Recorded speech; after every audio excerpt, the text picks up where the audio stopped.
ওকে, আপনার নাম? আমার নাম মোসাম্মদ ময়না আক্তার। মোসাম্মদ ময়না আক্তার। বয়স কত? বয়স 21 বছর। 21 বছর বয়স। বর্তমানে কোথায় থাকছেন? বর্তমানে আছি মিরপুর 2 নম্বরে। মিরপুর 2 নম্বরে। আর আপনার জন্ম জেলা? জন্ম জেলা বাগেরহাট। বাগেরহাটে। আপনি আজকে সিক্রেটসে যে গল্পটা আপনি বলতে এসেছেন এখানে, আপনি লাখ লাখ মানুষ এটা শুনবে, আপনি জানেন ঢাকা এফএম সারা বাংলাদেশে শোনা যায়, এবং আপনার সামাজিকতার জায়গাটা থেকে সেটা অনেকটাই একটু ঝুঁকিপূর্ণ। হ্যাঁ, ঠিক আছে। এবং আপনার গল্পটাও আমি জানি। কেন বলতে আসলেন? প্রথম প্রশ্নটা আসলে এটাই করি, সবাই কি করি, আপনাকেও করলাম। কেন বলতে আসলাম, আমি আজকে 3 বছর ধরে এই গল্পগুলো শুনি এবং শুনে আসতেছি। আসার পর হঠাৎ করে মানে আমারও মনে হয় যে আমারও তো জীবনে এত ঝামেলা গেছে, আমার জীবনের উপর এত কষ্ট গেছে, এত অন্যায় অত্যাচার আমার উপর যেতে হয়েছে, সেহেতু আমিও বলতে পারি সবার মতো, যেহেতু না আমার উপর যা হয়েছে, আমার সাথে যা হয়েছে, এরকম যেন আর কোনো মেয়ের সাথে না হয়। কিন্তু আমাদের সামাজিকতার জায়গাটা থেকে একটা মেয়ে কতটা বিপদগ্রস্ত হয়ে ভুল পথে পা বাড়ায়, তার চেয়ে বরং কি ভুল সে করলো সেটাই বেশি দেখা হয়। তারপরেও আপনি এই ঝুঁকিটা নিচ্ছেন কেন, সেটা বরং আমরা পুরো গল্পটা যখন আজকে আমাদের দর্শক এবং শ্রোতা, দর্শক বলি কারণ ফেসবুক ইউটিউবে এই গল্পগুলো আপলোড হয়, যখন আমরা বলবো তখন আপনারা বুঝতে পারবেন যে আসলে কেন সেই ঝুঁকিটা নিচ্ছে। তো ময়না, আমরা শুরু করি, এবং যেখান থেকে আপনার বলার আছে আপনি মন খুলে বলুন আপনার গল্পগুলো। আমরা থাকতাম কক্সবাজার, আমার জন্মই কক্সবাজার হয়েছিল। যখন 4 বছর বয়স, আমার আব্বু আম্মু সবাই আর কি আমাদের স্থানীয় এলাকায় খুলনায় আসার সিদ্ধান্ত নেওয়ার পর, যেহেতু আসলো খুলনায় চলে আসে তারা সবাই। আসার পর আমার একটা ভাই হওয়ার পরে সেই ভাইকে নিয়ে আমরা বেশ ভালোই থাকি, সুখে থাকি। হঠাৎ করে আমাকে স্কুলে ভর্তি করা হয়। আমি স্কুলে লেখাপড়া করি। ক্লাস 3-তে যখন উঠি, ক্লাস 3-তে ওঠার পর আমার আম্মুর বোন, মেজো বোন, আমার খালামণি আর কি, খালামণির একটা মেয়ে থাকে, কলেজে লেখাপড়া করতো, সে হঠাৎ করে বিষ খেয়ে মারা যায়। আচ্ছা, আপনার বাবা কি করতেন? আমার বাবা একজন মাছের ব্যবসা করতেন। আচ্ছা, ঠিক আছে, বলেন। তারপর আমার যেহেতু খালার মেয়ে মারা যায়, তখন আর কি তারা মেয়ের শোকে আর কি সব অসুস্থ হয়ে পড়ে, যে একটাই মেয়ে ছিল, একটা ছেলে। আপনার খালাতো বোন? হ্যাঁ, একটাই মেয়ে ছিল, মারা যায়, যেহেতু অসুস্থ হয়ে পড়ে আমার খালা। জি। তারপর থেকে মানে ওনার আর কি, মানে আমার আম্মুর তো বলে যে তোর তো 3টে মেয়ে, তোর একটা মেয়ে আমাদের কাছে এখন দিয়ে দে, ওকে আমরা বড় করি, লেখাপড়া করাই, তারপর যদি কখনো মনে করিস যে তোর মেয়ে তোর কাছে ফিরে যাবে। তারপর আমার আম্মু অনেক কান্নাকাটি করে যে না, আমার 3টে মেয়ে, 3টেই তো সমানই মেয়ে, একটা থাকলেও যে কষ্ট আর 2টা থাকলেও সেই কষ্ট, আর একটা হারালেও যে বেদনা, 2টা হারালেও সেই বেদনা, তাহলে আমি কি করে দেবো? পরে আমার আম্মুটা অনেক বোঝায়, আমার ছোট খালা বড় খালা বোঝানোর পর আমার আম্মু আমাকে দিতে রাজি হয় যে না, তাহলে তোর মেঝেমাটাকেই দিয়ে দি। পরে আমাকে নিয়ে যায় আমার খালা, ওইখানে রাখে, ওইখানে নিয়ে স্কুলে ভর্তি করে, বেশ ভালোই দিনকাল যায়, লেখাপড়া করি। ক্লাস 5-এ উঠি। তখন ক্লাস 5-এ ওঠার পর আমি অসুস্থ হয়ে পড়ি অনেক। অসুস্থ হওয়ার পরে মানে বাপ মা, আর ছোটবেলা থেকে তো বাপ মার কাছে বড় হয়েছি, মানে কখনো এরকম করে থাকি নাই, থাকতে থাকতে তেমন একটা কষ্ট হইতো, আর আম্মুর জন্য সবসময় কান্নাকাটি করতাম যে আম্মুর কাছে যাবো, আম্মুর কাছে। ওরা বলতো যে না, তোর আম্মু তো এইখানেই আছে, মেজো খালারে আম্মু বলতো। তারপর থাকতে থাকতে অসুস্থ হয়ে পড়ার পর হঠাৎ করে একদিন আমার আব্বু আমাকে নিতে যায় আমার খালার কাছে। তারপর আমার খালা দিয়ে দেয় আমাকে, দিয়ে দেয়, ওখান থেকে বাড়ি চলে আসি। বাড়ি আসার পর সবার কাছে বায়না করি যে আমি আর ওইখানে যাবো না, ওইখানে থাকবো না।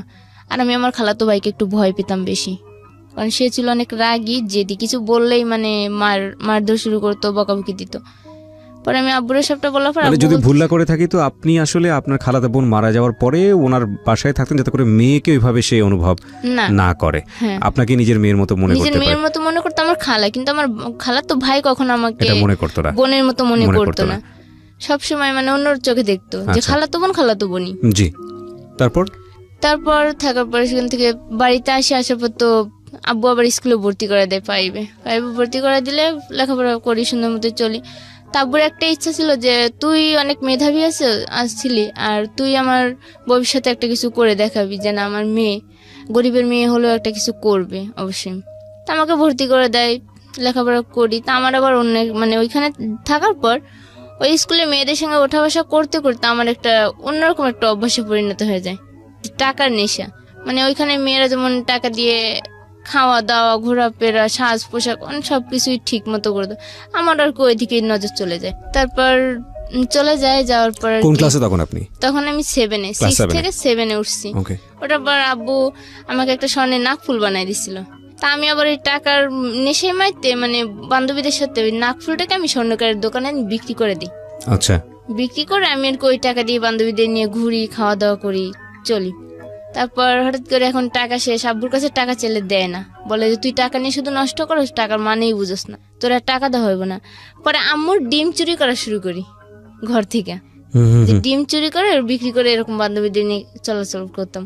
তারপর আম্মু একদিন টের পেয়ে যায় যে ও ঘর থেকে অনেক ডিম নিয়ে ওই মানে স্কুলে যাইতে বিক্রি করে করে করে টাকা নষ্ট করতেছে। পরে আম্মু যখন টাকা দেওয়া বন্ধ করে দেয়, দেওয়ার পর আব্বুর হাতে ছিল একটা রূপার আংটি। আব্বু একদিন খুলে আংটিটা কোথায় যেন গেছে, যার পর আমি ওই আংটিটা নিয়ে গেছি, নিয়ে আংটিটা বিক্রি করছি, করে 600 না 700 টাকা পাইছি। পাওয়ার পর ওই টাকা দিয়ে বেশ 4-5 দিন চলছি। চলার পরেই ক্লাস 8-এ উঠি। তারপর পরীক্ষাও দিয়ে ঠিক মতো লেখাপড়াও করি, আবার এই দুষ্টামিও করি সবার সাথে। করার পর একদিন আস্তে আস্তে এরকম করে 8-এ উঠি। 8-এ জিএসসি পরীক্ষা দেওয়ার প্রথম। তা আব্বু আমার একটাই কথা বললো যে তুই যা করিস মা ভাইবে চিন্তা করিস, এরা কিন্তু তোর জীবনের সাথে জড়ে আছে। তোরে আমি একটা কথাই বলছিলাম যে তুই ভবিষ্যতে একটা কিছু করতে পারবি, যেহেতু তুই মেধাবী আছিস। আর আমার বড় বোনটাই অনেক সংসারী ছিল, ও ঢাকায় চাকরি করতো আর আমাদের সংসারে অনেকটাই হেল্প করতো আমার বাবাকে আর কি। জি। তারপর এই কথা বললো আব্বু, বলার পর আমি বললাম যে আচ্ছা ঠিক আছে, যেহেতু বলছো আমি তোমার মুখ রাখবো। পরীক্ষা আসলো, পরীক্ষা আসার পর পরীক্ষা দিলাম, বেশ ভালোই রেজাল্ট বেরোলো। তা আব্বুও খুশি হইলো। আব্বু মার কাছে বলে পরে মাও বলতেছে যে ঠিক আছে এবার থেকে ওর প্রতি একটু খেয়াল রাখতে হবে ভালোভাবে, লেখাপড়ার জন্য কোনো ঘামতি না দেয়। আমি 9-এ উঠি। 9-এ প্রথম পরীক্ষা দেই, দেওয়ার পর দ্বিতীয় সময় পরীক্ষা দিব, পুরো কমপ্লিট তৈরি আমি যে পরীক্ষা দেওয়ার জন্য। রাত্রে হঠাৎ করে ফোন আসে যে আমার আপু অনেক অসুস্থ, আমাকে যাইতে হবে ঢাকায়। কিন্তু এটা যে আমার জন্য একটা মিথ্যে চক্রান্ত ছিল আমি কখনো বুঝতে পারিনি, যে আমার দুলাভাই আমাকে বিয়ে দেওয়ার জন্য ঢাকায় নিয়ে আসে। তারপর আমার আম্মু আমাকে নাইটেই পাঠিয়ে দেয়। আমার এক পাশের আপু আছে, তাকে দিয়ে আমাকে দিয়ে দুইজনকে দিয়ে পাঠিয়ে দেয়। কিন্তু সেও যে চাকরির উদ্দেশ্যে আসবে আর আমাকে যে এখানে পাঠাবে বিয়ের উদ্দেশ্যে আমি জানতাম না। পাঠানো হয়েছে। হওয়ার পর আমি রাত্রে আসছি, সকালবেলা আপুর কাছে আসছি। আপু দেখি যে কই অসুস্থ তো না, আপু তো সুস্থই আছে। এটা তো মিথ্যে বলছে। পরে আমি আপুরে বললাম যে আমার দেখ আজকেই পরীক্ষা ছিল, তুই আজকে অসুস্থ কথা বলে আমাকে ঢাকায় নিয়ে আসলি, এটা কিন্তু ঠিক করিসনি। আমি আমার আপুর সাথে দুলাভাইয়ের সাথে অনেক ঝগড়া করি, গ্যাঞ্জাম করি। গ্যাঞ্জাম করার পর থাকতে থাকতে মানে অনেক দিনই চলে যাই। আমি মানে আমার মন খারাপ থাকতো সবসময় যে আমি কি করলাম, কেন আসলাম এখানে। আপনাকে নিয়ে আসছিল কেন, কোনো কারণ আছে? নিয়ে আসছিল কারণ যে আমার এবার এর মধ্যে মানে আমি যখন লেখাপড়া করতাম আমার ওইখানে একটা সম্পর্ক ছিল। আবার ও চাচ্ছিল যে ওখান থেকে আপনাকে ডাইভার্ট করতে। ওকে। আমার আম্মু আর আব্বু চাচ্ছিল যে ওইখানে মানে ওই ছেলেটার থেকে যাতে আমি দূরে থাকতে পারি। দূরে থাকলে মনটা চেঞ্জ হয়ে যাবে। হ্যাঁ, মনটা চেঞ্জ হয়ে যাবে। আর আমার মানে 9 ওঠার পর আমার একটু লেখাপড়ার দিক থেকে মনটা সরে গেছিল, যেহেতু ওই চিন্তাটা মাথায় ছিল। তারপর আপু আনে, ঢাকায় আনে, প্রায় মাসখানেকের মতো আপুর কাছে বসে থাকি। তারপর দুলাভাই বলতেছে যে তাহলে ওরা একটা চাকরিতে ঢুকাই দাও। তা আমাকে ওইখানে আবার একটা চাকরিতে দেয়া দেয়। পরে এইভাবে অনেকদিন যাইতে যাইতে প্রায় বছর খানিক চলে গেল ওইখানে। আবার ওইখানে একটা ছেলে, আমি যেখানে চাকরি করতাম ওইখানে একটা ছেলে আমাকে আবার পছন্দ করে। তা আমাকে না বলে আমার ফুফাতো বোন ছিল, ওনার কাছে বলছে। মানে আমার আপন যে বোন সে বলতেছে না, ওকে এত তাড়াতাড়ি বিয়ে দেবো না, ও চাকরি করুক, নিজের পায়ে দাঁড়াক। আপনার সম্পর্কে বলছে? হ্যাঁ। তারপর ফুফাতো বোনের সাথে আর আমার বোনের সাথে ঝগড়া হয়। ঝগড়া হওয়ার পর আমি মানে কার কাছে যাব, কার কাছে থাকবো বুঝতেই পারতাছি না। তারপর আমার আপুর সাথে আমারও মানে 2-একটা কথা নিয়ে ফোন নিয়ে ঝগড়া হয়। হওয়ার পর আমি আমার ফুফাতো বোনের কাছে চলে আসি। আসার পরে ফুফাতো বোন আমাকে 2-1 মাস থাকতে দিল, ভালোভাবে চললাম। চলার পর ওই সময় কি লেখাপড়া একদম অফ? পুরো অফ।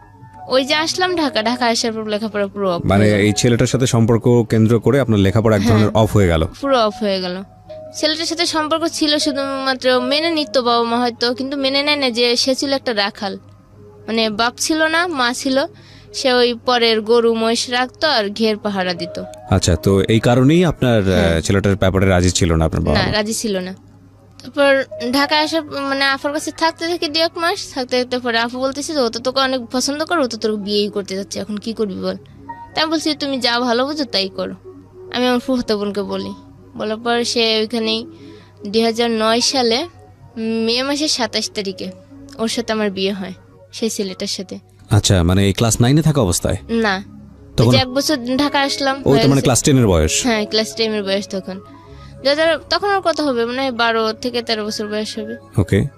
তখন আমাকে বিয়ে দেয়। বিয়ে দেওয়ার পর ওখানে 1 সপ্তাহ থাকি। থাকার পর আমার শ্বশুর বাড়ির থেকে মানে সবাই তো মানে ভীষণ রাগ যে একা বিয়ে করছে ছেলে, ছেলেকে কখনো মেনে নেবো না, আর বউকে তো তো মেনে ছেলে নেবই না। আপনাকে দেখে বিয়ে করেছিল নাকি আপনি ছেলেকে দেখে বিয়ে করেছেন? আমিও ছেলেকে দেখছি, ছেলেও আমাকে দেখছে। দুজনেই রাজি ছিলেন হ্যাঁ, বিয়েতে? দুজনেই রাজি থাকা অবস্থাতেই বিয়েটা হয়েছে। আপনার বাবা মা রাজি ছিল এই বিয়েতে? না, আমার বাবা মা রাজি ছিল না, আমার বোনও রাজি ছিল না, শুধুমাত্র আমার ফুফাতো বোন আর আমি রাজি ছিলাম। আপনি কেন রাজি ছিলেন? আমার ফুফাতো বোন বলছে যে ছেলেটা অনেক ভালো, তারপর ওই ছেলেটাকে আমিও চিনতাম। ওকে, তারপর? তারপর তো শ্বশুরবাড়িতে নিয়ে যায় এক সপ্তাহ পর, এক সপ্তাহ কি 8 দিন পর নিয়ে যায়। যাওয়ার পর ওখানে ওদের যে নিয়ম, সেই নিয়ম অনুযায়ী মেনে নেয়। নেওয়ার পর বেশ ভালোই সুখে শান্তিতে সংসার চলছে। কিন্তু এর মধ্যে আমাকে যেদিন নিয়ে যায়, তার পরের দিন আমার ননদের দেবর আছে একটা, সে লেখাপড়া করে, সে দেবর আমাকে মানে বিয়ের পরের দিন আর কি, ওখানে যাওয়ার পরের দিন অনুষ্ঠান আর কি, বউ ভাতের অনুষ্ঠানে দেবর আসে। আসার পর ওই দিনই আমাকে দেখছে, দেখার পর আমার ছবি তুলে নিয়ে গেছে, আর আমার থেকে আমার ফোন নাম্বার নিয়ে গেছে। যেহেতু বলছে ভাবির ভাইয়ের বউ, তাহলে তো আমারও বিয়ান হয়, তাহলে আমি ফোন নাম্বার নিয়ে যোগাযোগ অবশ্যই করতে পারি। তো আমার সাথে ফোন নাম্বার নিয়ে গেছে। আর ওই দিন থেকে মানে ওর একটু নজর যে কুদৃষ্টিতে ছিল আমি টের পাইছি ওই দিন থেকে। বিয়ে হওয়ার পর থেকে সে যেদিনই কলেজ আসতো, কলেজ শেষে একবার হলো আমাদের বাড়িতে আসতো, এসে দেখা করতো, কথা বলতো, মানে অন্যরকম কথা বলতো যে আপনাকে আমার ভালো লাগে, এই ছেলের সাথে আপনি কেন সংসার করেন, ও তো দেখছেন কালো দেখতে, চিকনা, কেমন রোগাটে দেখায়। আমাকে রোগাটে হলো মানে আমি আবার তখন এটা বুঝতাম যে একটা ভালো ছেলে ছিল আমার স্বামী, মানে কোনো চা সিগারেট পান কোনো বাজে আড্ডা নেশা কিছুই করতো না, মানে এই দিক থেকে 5 ওয়াক্ত নামাজ পড়তো, অনেক ভালো ছিল। এটা যখন বুঝতে পারি তখন আমাকে আমার স্বামী সম্পর্কে বাজে বাজে কথা বলতো। তারপর আমার স্বামী আবার আমাকে রেখে ঢাকায় চলে আসে চাকরি করার জন্য। এই সুযোগটা উনি প্রায় দুপুরবেলা বাড়িতে যেত। তা আমার ননদের আবার একটা ছোট ছেলে ছিল, তা আমি বাড়িতে গেলে কি করতাম, আমাদের গরু ছিল তো অনেক, দুধ দোয়াইতো, তা আমি ওই ননদের ছেলের জন্য প্রতিদিন যখন যাই তো আমি দুধ দিয়ে দিতাম, ঘরে খাবার থাকলে খাবার দিয়ে দিতাম, কিংবা দোকান থেকে ফোন করে খাবার এনে দিয়ে দিতাম। যেহেতু আমার ননদের ছেলে মানে আমারই ছেলে, আমি সেরকম ভাবেই দেখতাম তাকে, করতাম। আর আমার ভাসুর আমাকে অনেক বিশ্বাস করতো আর অনেক ভালোবাসতো, নিজের বোনের মতো। মানে আমার স্বামী যেটা আমাকে না দিত, যে এই জিনিসটা পড়লে আমার বউকে ভালো লাগবে, সেই জিনিসটা আমার ভাসুরে দিত আমাকে, যে হয়তো আমার ছোট বোন, ওকে ছোট বোন হিসাবে দিই, বা এই জিনিসটা পড়লে ওরে ভালো লাগবে, এই জিনিসটা দিলে হয়তো ওর মনটা ভালো থাকবে। যেহেতু বাবা মা অনেক দূরে, কিশোরগঞ্জে বিয়ে হয়েছিল আমার, আর বাড়ি ছিল খুলনা।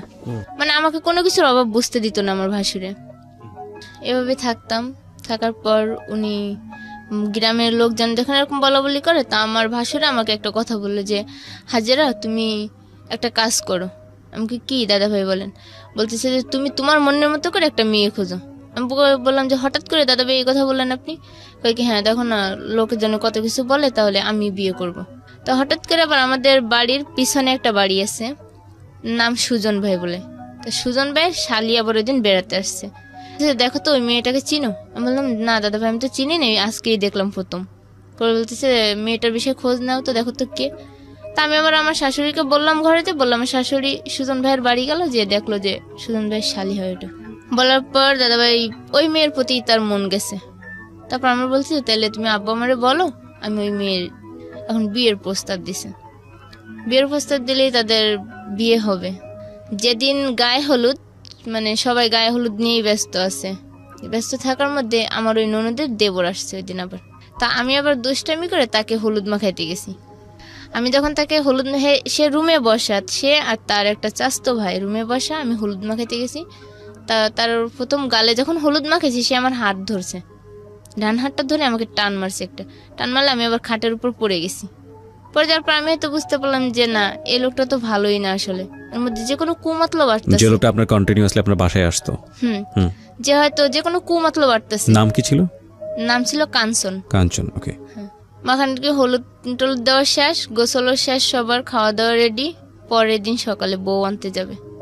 বউ আনতে যাওয়ার দিন উনি ইচ্ছা করে ওনার শার্টটা লুকাইছে আমার রুমে, লুকায় শার্ট পাইতেছে না। আর আমার বলতেছে ভাবি দেখো তো আমার শার্টটা কোথায় গেছে, আমি তো শার্ট পাইতেছি না। আমি কি করে বলবো, আপনার শার্ট তো আপনিই রাখছেন, আমি তো আর জানি না। আমি বলতেছি তো তোমার ভাবিকে ডাক দাও। বলতেছে যে না আপনি দেখেন না, আপনি দেখলে সমস্যা কি, ভাবি তো আমারও ভাবি। তাই বললাম আচ্ছা ঠিক আছে। পরে পায় না করে এর মধ্যে আবার আমার স্বামী আসছে। আসার পর উনি বলতেছে যে ইয়েছে আমার শার্টটা এনে দাও তো রুম থেকে। পর আমি ওনার শার্টটা আনতে যাই, দেখি আমার ওনার শার্টটা ওইখানে। কিন্তু এই শার্ট রাখার মানে ছিল যে আমার স্বামীর মনে সন্দেহ ঢুকানোর। আচ্ছা, যে এই শার্টটা যদি খুলে রেখে আসি তাহলে হয়তো রতন ভাই কিছুটা হলেও বুঝতে পারবে যে এই শার্ট এই ঘরে আসলো কি করে। তখন আমি দুটো শার্টই এক হাতে নিয়ে বেরোইছি। বেরিয়ে আমার স্বামীর শার্টটা যখন তার হাতে দিয়ে ওই শার্টটা দিতে গেছি, তখনই তার মনে একটা কেমন যেন মুখটা অন্ধকার হয়ে গেল, হাসি মুখটা। আপনার হাজবেন্ডের? হ্যাঁ, হাসি মুখটাই যেমন একটা অন্ধকার দিয়ে আসলো। তখন আমি বুঝতে পারলাম যে কি হচ্ছে, আমি তো বুঝতেছি না কেন ওই লোকটা হঠাৎ করে হাসি মুখটা অন্ধকারে নিয়ে গেল। নিয়ে যাওয়ার পর ওনাকে শার্ট দিলাম, দিলে ওনারা সবাই চলে গেল বউ আনতে। বউ নিয়ে রাত্রে ফেরে সবাই আসে। রাত্রে আসার পর রাত্রে সবাই মানে ছেলের বাড়ির তো পরদিন বউ ভাত, মানে সবাই যাদের কাজ নিয়ে ব্যস্ত। তা আমি আবার ওই দিন হঠাৎ করে গোসলখানার থেকে হাত মুখ দিয়ে আসতে গেলে মাথা ঘুরে পড়ে যায়, কলপাড়েই পড়ে যায়।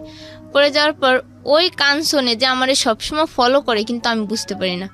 পড়ে যাওয়ার পর ওই আমাকে কোলে করে ঘরে নিয়ে আসে, আয়না আমাকে আমার রুমের শুয়ে দিয়ে আমার স্বামীকে ডাক দেয়। দিলে পরে বলতেছে, দেখেন ভাবি তো এখানে কলপাড়ে পড়ে গেছিল, আমি ধরে নিয়ে আসছি। তখন মানে আমার স্বামী আরো অবাক হচ্ছে যে কি ব্যাপার, আমার বউ পড়ে গেছে অথচ আমারে ডাকলো না, ও কোলে করে নিয়ে আসলো, কারণটা কি। পরে ডাক্তার ডাকে আমার শ্বশুরে। ডাক্তার ডাকার পর ডাক্তারে বলে যে আমি প্রেগনেন্ট। এখন সবাই খুশি, যে একটা খুশির মধ্যে আরেকটা খুশির সংবাদ, মানে সবাই অনেক খুশি হয়েছে। তারপর সেদিনের পর থেকে আমাকে আর কেউ কোনো কাজ কাম করতে দিত না, সবাই মানে সবার চোখেই রাখতো। তারপর আমার বাবা মা বিয়ের শেষ, আমার বাবা মা চলে আসে বাড়িতে। আসার পর ওই যে দেবর, ও ওই দিন শুনছে যে আমি প্রেগনেন্ট হয়েছি, ওই দিনের থেকে ওর মন গেছে আরো নষ্ট হয়ে, যে প্রেগনেন্ট হলে তো পরবর্তীতে অন্য কিছু সমস্যা দাঁড়ায় যেতে পারে। ও কি করে, আমার যা যখন বাপের বাড়ি যায় তখন আমাদের বাড়িতে ঘন ঘন আসে, আমাকে হাত ধরে টানে, আমাকে জড়িয়ে ধরে, মানে নেগেটিভ সাইডের থেকে মানে অন্যরকম নিয়ে যেতেছে যে কি করতেছে। আমি বারবার মনে করি, দেখেন আপনি যে বুঝতেছেন সবকিছু দেখতেছেন, আমি অন্য একজনের স্ত্রী, আর এখানে আপনার ভাবি আছে, আপনার সংসারে আমার ননদ আছে, আর আপনার ননদের ভাইয়ের ঘরে আমি আছি। আমরা কিন্তু দুটো পরিবার এক, কিন্তু এমন কোনো কাজ করবেন না যাতে দুটো পরিবারের সম্পর্ক ছিন্ন হয়। কিন্তু উনি আমাকে অন্যটা বোঝাতেন, কয় কিচ্ছু হবে না, আপনার সাথে শুধু আমি এনজয় করবো বা আপনি আমার সঙ্গে এনজয় করবেন। আমি দেখেন আমার এনজয় করার মতো মানুষ আছে, আমার স্বামী যথেষ্ট আমার জন্য, আর আমিও তার জন্য যথেষ্ট। কিন্তু এরকম করে 2-4 দিন যখন বোঝায়, সে আমাকে হুমকি দেয় যে আমার স্বামীকে বললে আমাকে সরাই দেবে, ওই ফ্যামিলিতে আমাকে রাখবে না।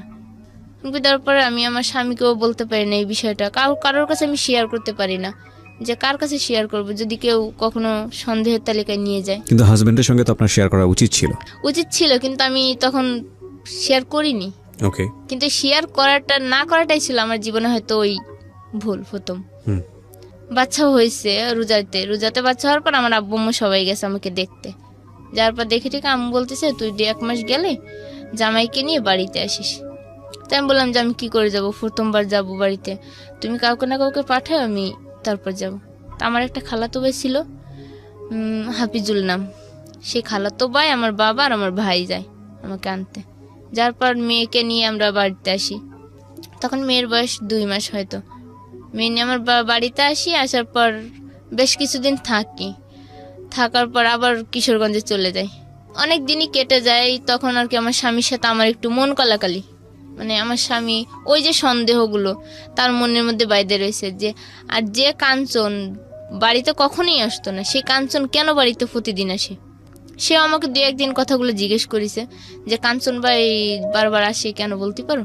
আমি বলি যে না, হয়তো আত্মীয় সম্পর্ক বাড়ছে, আগে তো হয়তো বাড়িতে মানুষ ছিল না, গল্প করার মতো কেউ ছিল না, এখন হয়তো আছে, আমি আছি, আমার বড় ভাবি আছে, তাই সে আসে। দেবরে একদিন আমাদের বাড়িতে আসে, আমার যাও রুমে শোয়া, আমি আমার রুমে শোয়া। দেবর মানে কি? কাঞ্চন? হ্যাঁ, কাঞ্চন বাড়িতে আসে। আসার পর হট করে রাত্রে থাকবে বলতেছে, যে আজকে রাত্রে আর বাড়ি যাবে না, কলেজ শেষ করে বাড়ি যাবে না। কেমন দেবর হতো উনি? আমার দেবর না, আমার ননদের দেবর। আপনার ননদের দেবর হতো? হ্যাঁ, আচ্ছা, আমার সম্পর্কে বিয়ে আর কি। ওকে।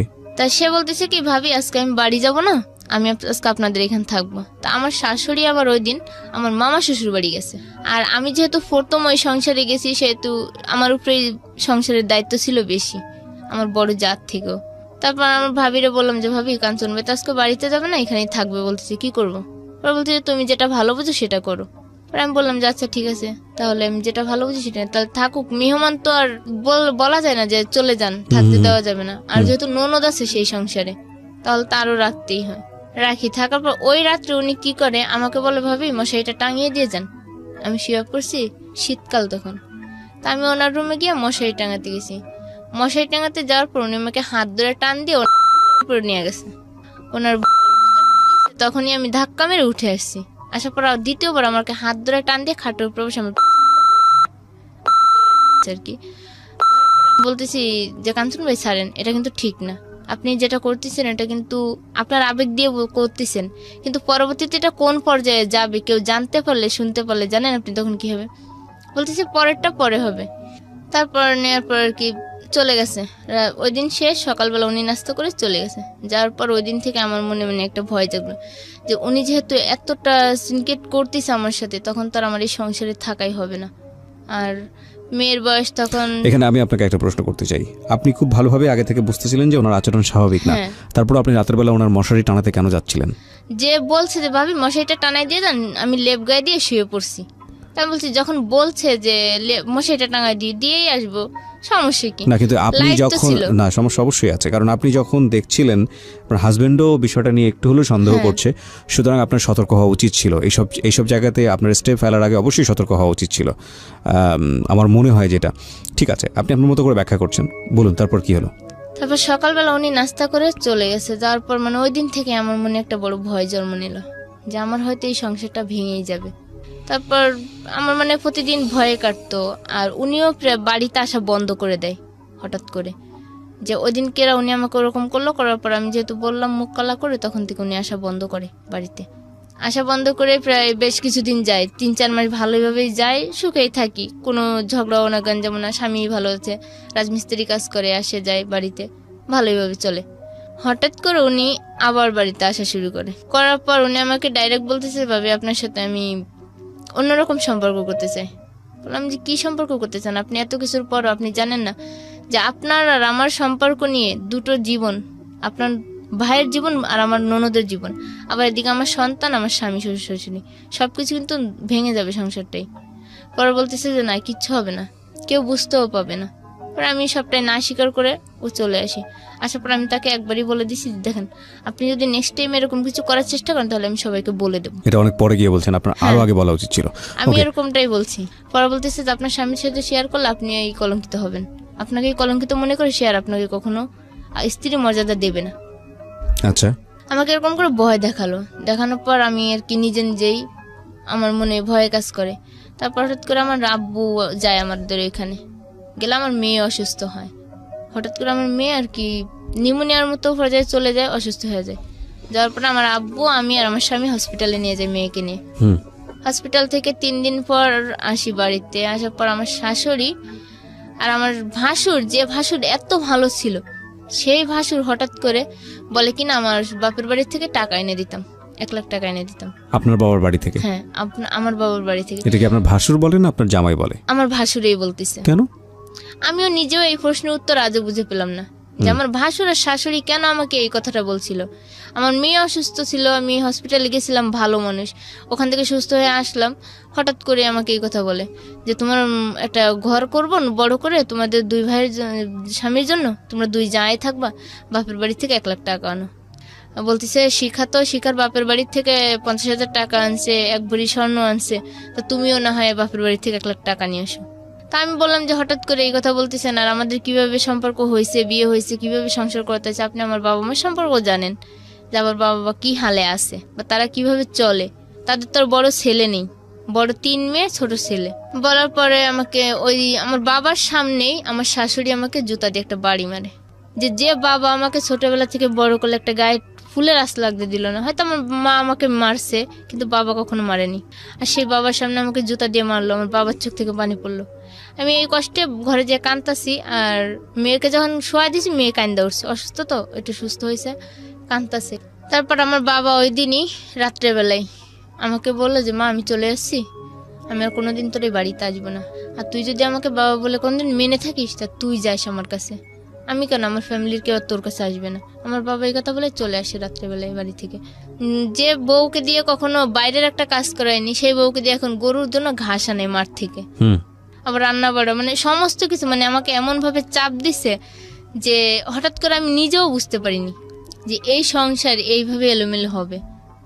থাকার পর আমি আস্তে আস্তে, মানে আমাকে যখন মারধর অনেক শুরু করলো, আমি আর কি আমার আব্বুরে ফোন দিয়ে বললাম, যাবো আমি আর এই সংসার করবো না, আমি চলে আসবো বাড়িতে। তা বলছে ঠিক আছে তুই চলে আয়। আর আম্মুরেও বললাম, আম্মুও বলতেছে তুই চলে আয়, তোর আর এখানে থাকা লাগবে না। আমার স্বামীরা বললো তুই মেনু মুন্সির কাছে যা, যে মেনু মুন্সিরে ডাক দে, তোদের তালাকটা এখানেই হয়ে যাক। কি বলেন? আমার শাশুড়ি যখন এই কথা বললো, আবার বলতেছে যে এই মেয়ে তো আমার ছেলের না, এই মেয়ে তো তাহলে অন্য কারোর। মানে আমার মেয়ের, আমাকে তো অপবাদ দিচ্ছে, কিন্তু তারপর আমার মেয়ের প্রতিও মানে এমন একটা কথা বলছে, তখন আমার মনের ভিতরে একটা পুরো ঘৃণা জন্ম নিল যে আমি আর এই সংসার করবই না। যে আমার মেয়ের নিষ্পাপ নিষ্কলঙ্ক, তার উপর কেন এই কলঙ্কটা দিল আমার শাশুড়িটাও। তারপর আমি ওইখান থেকে সে রাগে অভিমানে, তালাক আর হয়নি, সে মেনুমুন্সি ডাকতে গেছে, যে আর পাইনি, না পর চলে আসে। আসার পর আমি গাড়িতে উঠাই সবকিছু একাই, মেয়েকে নিয়ে নিয়ে আস্তে আস্তে সমস্ত কিছু গাড়িতে উঠাই কিশোরগঞ্জ বাস স্ট্যান্ডে আসি। আসার পর ওখান থেকে পুরো ঢাকা থেকে আমি আমার পুরো গ্রামে চলে গেছি। বাড়িতে গেছি, যা 2 দিন পরে আমার স্বামী আমাকে ওইখানে রেখে চলে আসে বাড়িতে। আসার পর থাকি বাড়িতে, থাকার পর 3 মাস থাকি মেয়েকে রেখে। মেয়ের বয়স তখন 18 মাস। মেয়েকে কোথায় রেখেছিলেন? মেয়ে তখন আমার মার বাড়িতেই ছিল। আর আপনি? আমি আমার মার বাড়িতেই 3 মাস থাকি। ওকে। থাকার পর আম্মুরে বলতেছি হঠাৎ করে যে আমি আর বাড়িতে থেকে কি করব, মেয়ে তো এখন ভাত খাওয়া শিখছে, খাবার দাবার খাওয়া শিখছে, তোমরা ওকে মানুষ করো, আমি ঢাকা গিয়ে না হয় চাকরি করে আমি তোমাদের সংসারেও কিছু দেই, 2টা মানুষ বোঝা হয়ে যখন আসি। তা আমার আবার পাশের একটা ফুফু আছে বাড়ির পাশেই, সে ফুফু বলতেছে যে তাহলে চল আমিও ঢাকায় যাবো, তাহলে 2জনই একসাথে যাই, ফুফু বাস্তি একসঙ্গেই যাই, যে না হয় একসাথে থেকে চাকরি করব, বাড়ি কিছু টাকা পয়সা পাঠাবি। তা আমিও রাজি হইলাম। একদিন ভোরবেলা আমি আমার মেয়েকে ঘুমে রাখা, আম্মু আব্বু সবাই জানে, আমি চলে আসছি ঢাকায়। ওকে। কিন্তু ওই যে ঢাকায় ওই ফুফুর যে আমাকে কত সালের দিকে এটা? কত সালের দিকে? এটা 4 বছর আগে। ওকে। তারপর চলে আসি। আপনার হাজবেন্ডও জানতো না এটা? না, সে জানে না যে আমি ঢাকায় আসবো, কিন্তু সে আমার সাথে কোনো যোগাযোগই রাখে নাই। ওই প্রথম কি ঢাকায় আসে নাকি এর আগে এসেছিলেন? এর আগে ওই যে বিয়ের আগে ছিলাম ঢাকা। ওকে। তারপর কিন্তু আমার স্বামীও জানে না যে আমি এই মুহূর্তে ঢাকা আসবো বাচ্চা রেখে। ঢাকা আসি, আসার পর আমার ফুফু আর আমি আসি, ওই যে ফুফু বাড়ির পাশের ফুফু আসলো। আসার পর আমাকে বলতেছে যে চল আমার একটা পরিচিত বাসা আছে, আমরা ওইখানেই থাকি গিয়ে ঢাকায় নামার পরে। তা আমি বলতেছি আচ্ছা তুমি যেখানে থাকবে সেখানে তো আমাকেও রাখবে, যেহেতু আসছি 2জনই একসঙ্গে যাবো একসঙ্গে। তাই বলে একটা বাসায় নিয়ে গেল, সেই বাসায় না হলো 20 থেকে 25টা ছেলে 3টা রুমে থাকে, আর একটা রুমে একটা মহিলা মা আর ছেলে থাকে। ওকে। মানে মেস খাওয়ায় আর কি, যেটা ঢাকায় বলে যে মেস খাওয়ায় আর কি। এখানে মেস খাওয়ায়। আমি বলতেছি ফুফু এখানে তো অনেক ছেলে, এখানে থাকবো কি করে 2টা মেয়ে, তোমারও বয়স বেশি না আমারও বয়স তো বেশি না, তা আমরা এখানে থাকবো। পরে দেখা যাচ্ছে এটা লোকে কথা উঠাইবো। তা আমার বলে কি তুই এত জ্ঞান দিস না, যা করার সেটা কর বলে ভিতরে গেছে। রাত্রে থাকছি, সকালবেলা আমাকে বলে কিনা যায় ফিলেট বাটিগুলো ধুইতে, যে তুই আফার ঘরে যাবি, যাই ফিলেট বাটিগুলো ধুয়ে নিয়ে আসবি। তাই আমি বলতেছি আবার কোন ধরনের কথা, আমি কেন তার ফিলেট বাটি ধুইতে যাবো? আমি আসছি চাকরি করার জন্য, আমি তো আর কারোর ঘরে ফিলেট বাটি ধোয়ার জন্য আসিনি ঢাকায়। তাও আমি ওই সারা দিনটা ওইখানে যেমনি বলছে যে ফিলেট বাটি ধো, খাবার নিয়ে আয়, পানি নিয়ে আয়, আমি আনছি। কই যে তোমার চাকরি করতে হইব, একদিন তোর করলে সমস্যা নেই, একদিন না হয় কাজ করলাম, তাতে কি হয়েছে? কাজ করি, পরের দিন আমাকে দিয়ে এরকম মানে ফিলেট বাটি ধোয়াইবো, কাজ করাইবো, সমস্ত কাজই মানে এখন আমার দিয়ে করানোর চেষ্টা করতেছে। তাই আমি বললাম যে আমি আর এখানে থাকবো না, আমাকে চাকরি দিলে দাও, না দিলে আমি চলে এসেছি বাড়ি। তা আমারও বলতেছে কি যে এত জোর গলায় কেন কথা বলতেছিস, ঢাকা শহর আইসিস 2-1 দিন থাকলে পরেই তো চাকরি পাবি, মানুষকে আইসেই চাকরি পায়। আমাকে চাকরি তো চেষ্টাও করা লাগবে, খোঁজা তো লাগবে, যে কোনো গার্মেন্টস বলো ফ্যাক্টরি বলো সেখানে তো যাওয়া লাগবে, নাকি বাসায় বসলে কেউ চাকরি দিয়ে দিবে। পরে আমার অনেক কথা শোনাইলো, বকা দেওয়ার পর আমি আর কিছু বললাম না। তা আমি সন্ধ্যাবেলায় পানি আনতে বলছে, মানে পানি আনতে গেছি। পানি আনতে গেলে ওই ম্যাচ থাকে যে পোলা, সেখানে একটা পোলা আর কি আমার হাত ধরছে, বলতেছে দেখি তোমার জগটা, বলে আমার হাতটা ধরছে, ধরার পর আমি বুঝতে পারি যে তাহলে তো এই তো আরেক ঝামেলা, এ তো আরেক কাঞ্চন। হ্যাঁ, এ তো আরেক কাঞ্চনই পরিণত হচ্ছে। বলার পর আমি আর ফুফুরে বললাম যে ফুফু দেখ, এই ছেলেটা না আমার হাত ধরছে। পরে কি ধরলে না, হাতই ধরছে, তাতে সমস্যা কি? ফুফু যখন আমার এই কথা বলছে তখন আমি বললাম যে যেখানেই যাই সেখানে কি এই জীবনের প্রতি এমনটাই হয় মানুষের সাথে? আরে মানুষের শরীরের প্রতি কি মানুষের চোখটাই পড়ে আগে? কেউ কি কারোর মন বোঝে না যে কে কোন কষ্টের কারণে কোথায় আসে? তা ফুফু বলার পর আমি রাতটা থাকি। পরদিন সকালে আমি আমার বাড়িতে ফোন করে আমি আমার বাপ মারে সবটা জানাই যে ফুফু আমার চাকরি দেওয়ার কথা বলে আনছে, কিন্তু চাকরি দিচ্ছে না, এরকম করাচ্ছে আমার দিয়ে। আর আমার আম্মু বলতেছে তাহলে একটা কাজ কর, তোর যে ফুফাতো বোন তো তোর বিয়ে দিছিল, তা তুই সেই ফুফাতো বোনের কাছেই যা। আমি গেছিলাম নারায়ণগঞ্জ ভুলাইলে, আর এখন আমার বলতেছে পোস্ত খুলে আসতে আমার আব্বু যে তোর ফুফাতো বোন আছে যখন তার কাছে যা, সে হয়তো চাকরি দিতে পারবে, এখানে সে থাইকে এরকমটা না কইরা। পর আমার নাম্বার দিল, ঠিকানা দিল, আমি সেই ঠিকানা মতো আমার ফুফাতো বোনের কাছে আসি। ফুফাতো বোনের কাছে রাতটা থাকি, দিনটা থাকি। পরদিন দেখি যে আমার ফুফাতো বোনও ওই অবস্থার মানুষ, তার রুমেও ছেলেরাও আসা যাওয়া করে। ওকে ওকে, ছেলেরা আসা যাওয়া করতেছে, ফুফাতো বোনের গায়ে ওড়না থাকে না, ঠিক মতো জামার কোনো ইয়া থাকে না, মানে মানে অন্যরকম ভাবে সে। আমার এগুলো দেখা আরো 3টা ছেলে, তার একটা ছেলে বিয়ের উপযুক্ত, 2টো ছেলে অনেক মানে 10-12 বছর করে বয়স এক একটার। তারপর তার স্বামী আছে, স্বামী থাকা সত্ত্বেও সে অন্য পরপুরুষের সাথে বাজে আড্ডা, বাজে কথাবার্তা বলতেছে। আমি রাত থাকি, দিন থেকে এরকম করে ফিরে 1 সপ্তাহ চলে যায়। আমাকে একটা চাকরিও ধরায় দেয়। আবার চাকরি করি আমি দিনের বেলা, বিকাল বেলা আমি নাইট শিফটে কাজ করি, তা আমি দিনের বেলা আমি ঘুমাই রয়েছি। আফার রুমে একটা পুরুষ লোক আসলো, দেখলাম। আসার পর আমি একটু মানে আওয়াজ পাইছি যে একটা পুরুষ আসছে, কেউ নাই রুমে, আমি একা শুয়া আর আমার একটা ভাইগনা বসা। পুরুষ লোকটা দেখার পর আমি বললাম যে হয়তো যে কোনো কারণে আসছে, আফারে খুঁজতে আসছে। তা আমি আবার বললাম যে সবুজ দরজার পর্দাটা ফেলে দেবো বাবা। তো আবার পর্দাটা ফেলার পরে আমি শুয়ে রয়েছি।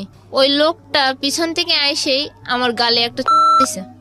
তখন তো আমার মানে অন্যরকম দেওয়ার পর আমি বলতেছি যে কিরে সবুজ, এটা কে করলো? পরে কি রফিকুল কাকাই করছে। আমি কই তুই দেখোস না যে লোকটা ঘরে আসছে, তুই তার দিবি না? আর এরকম করে আমার গালে টাচ করলো, তুই তো কিছুই কইলি না। কয় কি কব আন্টি, আম্মু তো এরকমের, তাই আর কি মনে করছে তুমিও বুঝি এরকম। তাহলে আমি বলছি তোর আম্মু এরকম তুই জানিস, জানা সত্ত্বেও তুই তোর মারে প্রশ্রয় দিস কেন? তো ও বলতেছে যে কি করব, মায়ের কাছে থাকতে গেলে তো মায়ের সব কথাই শোনা লাগে, চলা লাগে, যেহেতু মায়ের উপরে খাইতাছি চলতাছি। পরে আমি আর কিছু বললাম না। ওইখানে বাড়িওয়ালা যে, সে বাড়িওয়ালারে বললাম আঙ্কেল দেখেন আমার বোন তো এরকমের, এই সিস্টেমে থাকে, সে চলে, তাহলে আমি ওনার কাছে থাকবো না, আমি আপনার কাছে থাকবো, 1 সপ্তাহ থেকে চাকরি করে যে কয় টাকা হয় পেয়ে আমি বাড়ি চলে যাবো। ওকে। তুমি বলতেছে আচ্ছা ঠিক আছে। তা আমার আপার সাথে আবার বাড়িওয়ালা ঝগড়া করে এই বিষয়টা নিয়ে, যে নিজের মামা তো বোন রে আইনে কেন এরকম ব্যবহারটা করাইতেছো, আর কেন তার সাথে এরকম ব্যবহার করতেছো। বলতেছে যে দেখেন আমি তো বাসায় ছিলাম না, ওর সাথে যা হয়েছে আমি তো দেখিও নাই, তাহলে আমি কি করে বলবো। তারপর বাড়িওয়ালার সাথে যখন ঝগড়া হয় আমার আপুর সাথে, ঝগড়া হওয়ার পরে বাড়িওয়ালা বলতেছে যে তোর কাছে আর মেয়ে রাখবো না, মেয়ে আমার কাছেই থাকবে, আমার কাছে থেকে চাকরি করবে, আর মেয়ের যত একটা বাচ্চা আছে বাচ্চা দেখাশোনাও করবো আমরাই, বাড়িতে যত টাকা লাগে আমরাই দিব। তা বাড়িওয়ালা যখন এই কথাটা আমাকে বলে আমার একটু বিশ্বাস আছে যে না এই লোকটা হয়তো ভালো হবে। কারণ আমার আফু একটা কথাই বললো যে যাচ্ছিস যখন যা আমার কাছ থেকে সাইডে, কিন্তু আমার এখানে যতটা যা দেখছো তার থেকে কিন্তু দ্বিগুণ পাবি ওইখানে। তা আমি আর অতটা কিছু মনে করিনি, যে হয়তো আফু আমার রাখার জন্য রাগ করে হয়তো এই কথা বলছে, ওনার কাছে রাখার জন্য আমাকে রাগ করে হয়তো এই কথাটা বলতেছে। তারপর আমি বললাম যে আচ্ছা ঠিক আছে, তোমার কয় টাকা আসছে কয়দিন আমাকে বল, আমি দিয়া দিচ্ছি। তা আফু বলতেছে আমার 1000 টাকা হয়েছে এই 6-7 দিনে। তাই আমি বললাম যে ঠিক আছে আমি তোমার 1000 টাকা এখনই দিয়ে দিচ্ছি। তাই বলে আমি ব্যাগ থেকে 1000 টাকা বের করে আমার আফুরে দিয়ে দিছি। দিয়ে আমি ওই বাড়িওয়ালার বাসায় উঠলাম। এটা বাড়িওয়ালার বাসায় থাকে, দেখি বাড়িওয়ালার বউ মেসে ছেলেদেরকে খাওয়ায়। অনেক ছেলেরা আসে যায়, খায়, ভাত নেয়। আর ওই বাড়িওয়ালার একটা ছেলে ছিল জাহিদ নাম করে। জাহিদ আবার আমার আফু করে ডাকতো, অনেক ভালো ছিল ছেলেটা। তা আমার একটা কথা বলছে যে আফু তুমি যে এখানে আসছো তোমাকে কিন্তু আব্বু চাকরিতে পাঠাইবে না, আব্বু কিন্তু আমাদের ঘরের কাজ করাবে, তুমি কিন্তু সাবধান থাইকো। তাই আমি বললাম যে তুমি তোমার আব্বুর বিষয়ে এরকম কিছু বলতে পারতেছো কি করে, তোমার আব্বু তো অনেক ভালোই আছে, কথাবার্তায় যা দেখলাম অনেক ভালো। কয় কি তুমি আমার আব্বুরে চিনো না, আব্বু কিন্তু গাঁজা খায়, আর আব্বু গাঁজা খাওয়ার এই মাথার ঠিক না থাকলে তো কখন যে কি করে বসে তার কিন্তু ঠিক নেই। ওকে। আমার আম্মুর উপর কিন্তু অনেক অত্যাচার করে, আবার আম্মুদের দিয়ে টাকা ইনকাম করায়, এই যে ম্যাচ খাওয়ায়, আর এই টাকা নিয়ে আব্বু গাঁজা খায়। তা আমি বললাম যে আমার জীবনটা কি এতই মানে অচল হয়ে যাচ্ছে আর দিন দিন, আর মানে একটা থেকে আরেকটা, আরেকটা থেকে আরেকটা, আর একটা ঝামেলা শেষ না করতে আরেকটা ঝামেলা আমার উপরে এসে পড়তেছে। যে আমি কি এমন পাপ করছিলাম জীবনে যে আমার জীবনে এত বাধা আসতেছে আর এত বাধা পার হতে হচ্ছে আমারে। পরে বলতেছে যাচ্ছে যাই করো থাকো। ওই কই ছেলেটা চলে গেছে ওর রুমে যে লেখাপড়া করতেছে। 2-3 দিন থাকার পর আমাকে দিয়ে ওই মেসেরই কাজ করে, তরকারি কাটায়, প্লেট পেটি ধোয়াই, এই করে। আমি কই কিরা, আমি একদিন বলতেছে আঙ্কেল আমাকে চাকরিতে পাঠাইবেন না, আমার চাকরির ব্যবস্থা করবেন না? পরে বলতেছে যে এখানে কাজ করতে থাক, খাইতে থাক, তোকে মাসে আমরা 1000 করে টাকা দেবো। আর 1000 টাকা তুই বাড়িতে পাঠিস মেয়ের জন্য, আর তুই আমার সংসারে কাজ কর। তাই আমি বললাম যে না, আমি তো আপনার সংসারে কাজ করার জন্য আসিনি, আমি একটা চাকরি করব। আমি তেমন তো না যে অশিক্ষিত, আমি যতটুকু লেখাপড়া করেছি তাতে আমি একটা গার্মেন্টস হলেও খুঁজে নিতে পারবো। পরে এই কথা বলার পর বলতে যে মুখে মুখে কথা বলিস কেন, তো বোনের মুখের উপর কথা বলছে দেখে আমি নিয়ে আসছি যে না বোন হয়তো খারাপ, আমি তো দেখতেছি তুই ভালো না। আমার বলতেছে আমাকে দেখেন আমি ভালো আছি, কিন্তু ঢাকা শহরের মানুষগুলি আসলে ভালো না। মানে ওরা চায় ওদের মতো করে আমাকে চালাইতে, কিন্তু আমি তো ওদের মতো করে চলতে পারি না, তাই আর কি আমি সবার কাছে খারাপ হয়ে যাচ্ছি। তো বলতেছে যে আচ্ছা ঠিক আছে তুই যেটা ভালো মনে কর কর। পরে রাতটা থাকলাম, 2-1 দিন গেছে। যাওয়ার পরে একটা মেয়ের সাথে আমার যোগাযোগ, ওই বাসায় আসা যাওয়া করে একটা মেয়ে, সেলিনা করে নাম। মেয়েটা কালো হলেও মেয়েটা অনেক ভালো আছে আর কেমনি। তা ওই মেয়েটা আমি বলতেছি যে দেখ বোন এরকম এরকম করে ঢাকা শহরে আসলাম, আজকে প্রায় 1-2 মাস হয়ে চলে যাচ্ছে, তা আমি তো এখনো চাকরি পেলাম না, আর আমার উল্টো নিজের টাকা খরচ হইতেছে। তো বলতেছে কি একটা কাজ করে, বাড়িওয়ালা যে কয় টাকা পাবে বল আমি দিয়া দিই, তুই আমার সাথে চল, আমি একাই থাকি, রুমে একা থাকি আর আমি কাজ করে খাই। কি কাজ করে খাস তুই? কোথায়? আমি হোটেলে কাজ করি, হোটেলে তরকারি পাতি কাটি আর রান্না বান্না করি। বলছে তো ওর কাছে যাই, ওখানে থাকি, চাকরি করি, করার পর একটা প্রিন্টের কাজ করি। মানে আমি যেটা বুঝতে পারছি যে নারী ছাড়া একটা মানুষ, না স্বামী সংসার, না নিজের বাবা মা, যেখানে যাকে পাচ্ছেন সেখানে তাকে জড়িয়ে ধরে একটু ভালো করে বাঁচার চেষ্টা করতেছি। কিন্তু ওই মেয়েটার ওখানে থাকলাম প্রায় মাস 2 চলে যায়। যাওয়ার পর ওই মেয়েটার ওখানে থাকতে থাকতে হঠাৎ করে আমার টাকার প্রয়োজন হয়। রুম ভাড়া যে কয় টাকা ইনকাম করছি রুম ভাড়া খাওয়া করে দিয়ে শেষ। এখন আমার বাড়িতে টাকা পাঠানো লাগবে 1000, আর আমি টাকাই পাচ্ছি না, যে কোথায় পাবো টাকা? কত টাকা? 1000 টাকা বাড়িতে দেওয়া লাগবে। আচ্ছা। কিন্তু এখন আমি কারোর কাছে 1000 টাকা পাচ্ছি না। আর আমি যে আগে যখন বিয়ের আগে ঢাকা থাইকে গেছি, ঢাকায় যে বিয়ে হয়েছিল, যে বাসায় থেকে যে বাড়িওয়ালা লিটন ছিল নাম, সেই লিটন ভাইয়ের সাথে আমার হঠাৎ করে ওইখানেই দেখা। ওই দিনই দেখা হওয়ার পর আমি লিটন ভাইয়ের সাথে কথা বললাম, বলার পর আমি বলতেছি লিটন ভাই আমার তো টাকা 1000 টাকার প্রয়োজন, তো আমাকে 1000 টাকা দেবেন? বলতেছে তুমি আমার সাথে সকালে কন্ট্যাক্ট করো, সকালে তুমি আমার সাথে কথা বললো, বলার পর তোমাকে একটা জায়গায় নিয়ে যাবো, তুমি 1000 না, তুমি যে কাজ করলে তুমি দিনের মধ্যে 2000 টাকাও পাইবা। আমি বললাম কি এমন কাজ? কি চলো দেখতেই পারবে। আমি বললাম আচ্ছা ঠিক আছে, আমি তাহলে সকাল আপনার সাথে যাবো, আমি অফিসে যাচ্ছি না। এই 1000 টাকা কি জন্য লাগতো বাড়িতে?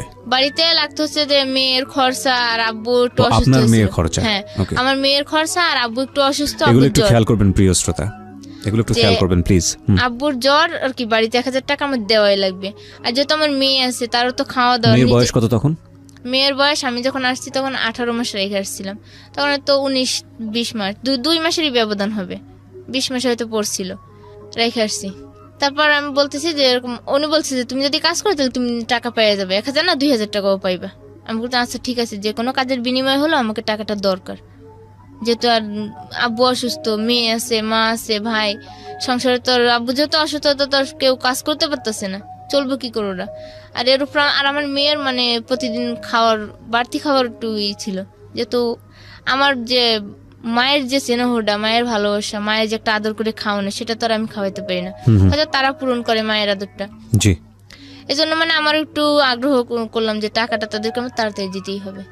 পরে উনি আমাকে নিয়ে যায় সকালবেলা পোস্তখোলা থেকে আপনার ইকুরিয়া, হাসনাবাদ ইকুরিয়া নিয়ে গেল একটা বাসায় নিয়ে যায়। যাওয়ার পরে আমি দেখলাম যে এখানে 2টো মেয়ে, আর আমাকে নিয়ে অন্য একটা রুমে বসালো। বসার পর উনি লিটন ভাই একটা মেয়ের সাথে কথা বলার পর মেয়েটা বলছে আচ্ছা ঠিক আছে, ও যদি কাজ করে তাহলে অনেক টাকা পাবে, 1000 না ও 2-3 হাজার টাকা আজকে আমরা পাওয়া দিব, দরকার হলো আমাদের মেয়েদের কাজ অফ রেখো ওরে দিয়ে কাজ করাবো।